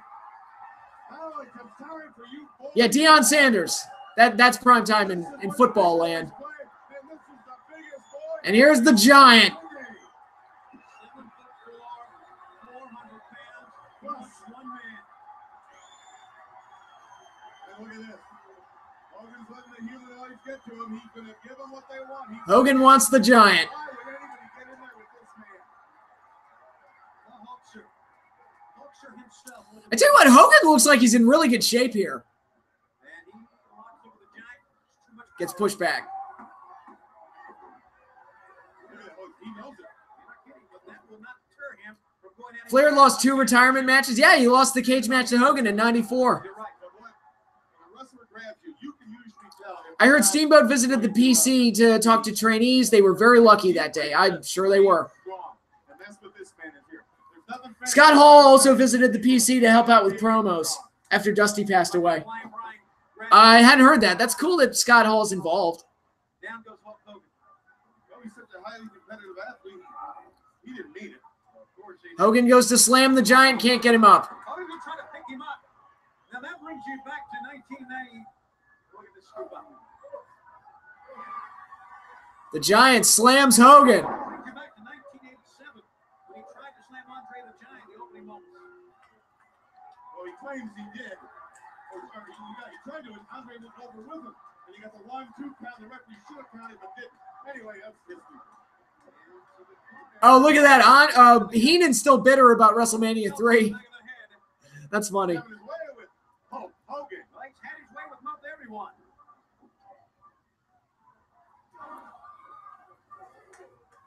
Hogan goes down. The big blow of the Giant. There's Jimmy Hart. He's cheering his team on. At WrestleMania 13, a fan in the crowd is holding a sign that looks like scissors, and it says Sid on one side and Arn on the other. Jesus. No, you would not see a sign like that in the WWE ever again. Damn. Damn. Maybe riding a 4-2 on Evan Smith. I like how just because Hogan turned heel in NWO, Heenan still didn't like him. Yeah, he felt vindicated. See, I told you he was an asshole. The Giant is, this gigantic man is basically a rookie in the sport, but he has so much confidence. I guess when you're 7'4", 400 pounds, you'll be pretty confident. Backbreaker on Hogan. In the sport, he's known wrestling all his life. Oh, look at this. Picked up Hogan with ease. It's like he's breaking like one of those big loaves of Italian bread.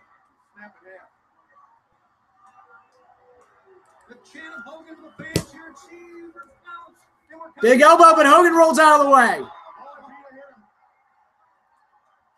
Peter got him. He'd have taken out Hogan. Believe me on that one. He was about 6 feet and a half in the air. Is it worth sitting in top tiers in wrestling?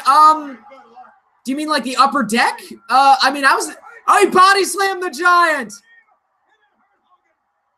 If Hulk Hogan, Bret Hart, Stone Cold, and The Rock were all still in their primes and had a 6-man match with Cena and Reigns, who would you root for? I don't know. Who are the teams? The cheap seats are the best, especially because my 5-year-old is a nut. Fair enough. Why did Hogan leave the WWF the first time? He was going off to like do different things, make movies. I think the steroid trial. Oh, Ric Flair did a suplex, but Hogan no selling. Look at Flair. Flair was doing like a little dance there. Into the corner, back body drop. Yeah, but Hogan was left for a multitude of reasons. Like he had other projects at the time. I think the steroid trial, or not the trial, not at that point, but the the steroid scandal had like kind of soured his reputation a little bit. He's up there for a purpose. It's obvious. And Giant and Flair are double teaming Hogan. Like the rat he is in a corner. Uh-oh. Down low. The Giant has pulled Hulk Hogan down. A big bear hug. Bear hug outside the ring. Up against the safety rail. I actually like sitting higher up during football games.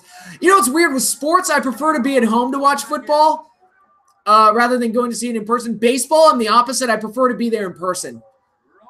Like, baseball is a much better like in-house sport to me. Much better on TV, and football plays better on TV.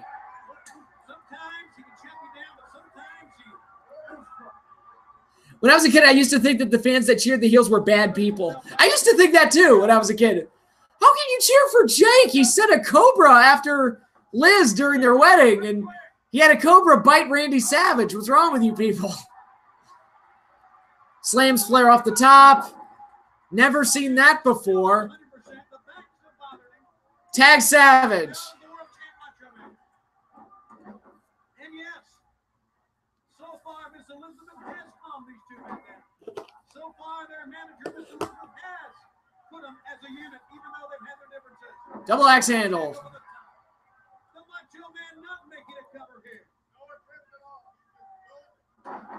I've never seen my A's win live in person. I've never seen the Orioles win live in person. Every time I go, they've lost. I've never seen them win. Hogan and Giant brawling outside the ring. Flying elbow on Flair. Jimmy Hart has the referee distracted. Oh, Jimmy Hart just threw the gimmick to Rick. Rick's got the gimmick. He's got the gimmick. Watch out for the gimmick. Ah, he hit Savage with the gimmick. 1, 2, 3. Flair and the Giant win. I'm a bit surprised by that. I've only seen the Mets win once in person. I've seen the Mets win once in person. I went to Citi Field the same weekend at WrestleMania 29. What do you think of people that value animal lives over human lives? I think they're race traders. Oh, there's the Zodiac. Yes, no, yes, no. And Brian Pillman. Kevin Green. He's helping out, clear out the Horsemen in the Dungeon of Doom.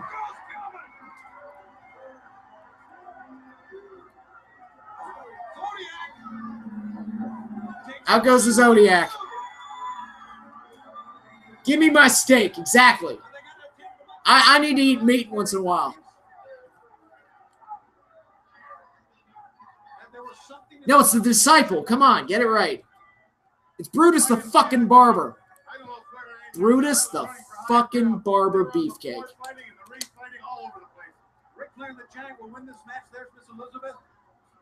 The manager over to check with Macho Man Randy Savage, and of course Kevin Green there as well. It was very obvious Flair. Oh, we get to see more of Liz. We do get to see more of Liz. Oh, that slinky red dress. Look at that.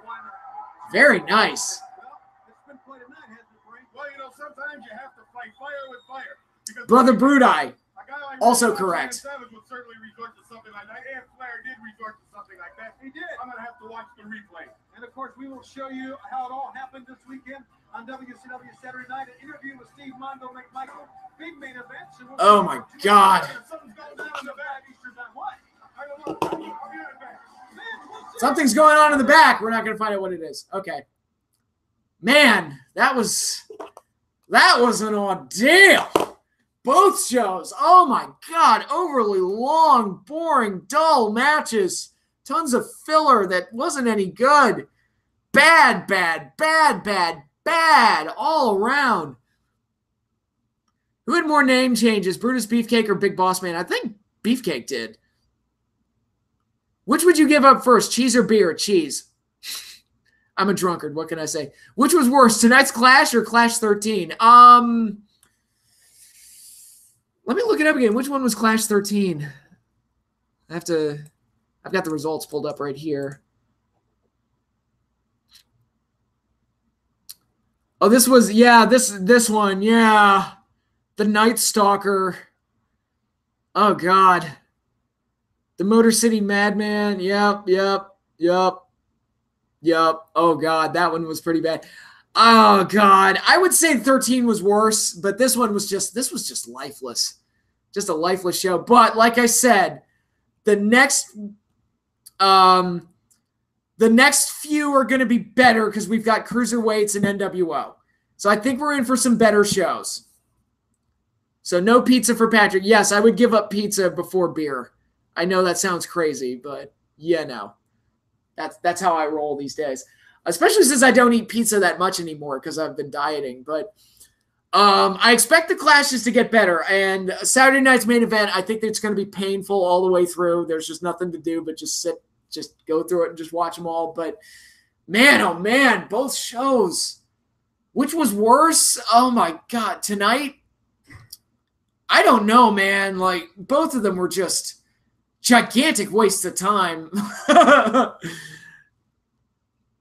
Oh, God. But, yeah, that's all I got for you guys tonight. I'm going to knock out another stream tomorrow night. When I get back, I've got a party to go to in the middle of the day. But once I get back, we'll knock out another stream just to get myself fully caught up. I want to get these Saturday night's main events over with because I am not a fan of these newer revived shows. Tequila, yeah, you can drink tequila. Hey, there's never a bad time for pizza. I don't care if it's 11:30 or friggin' 4 in the morning. But this is all I have for you tonight. Thank you all again for watching. Again, I apologize for the delay on this stream, but we got it knocked out, and we're gonna get another one knocked out tomorrow. So here, fingers crossed. Here's hoping everything goes to plan. But once again, thank you all for watching, and I'll have more for you tomorrow. So take care, good night, and I'll see you all later.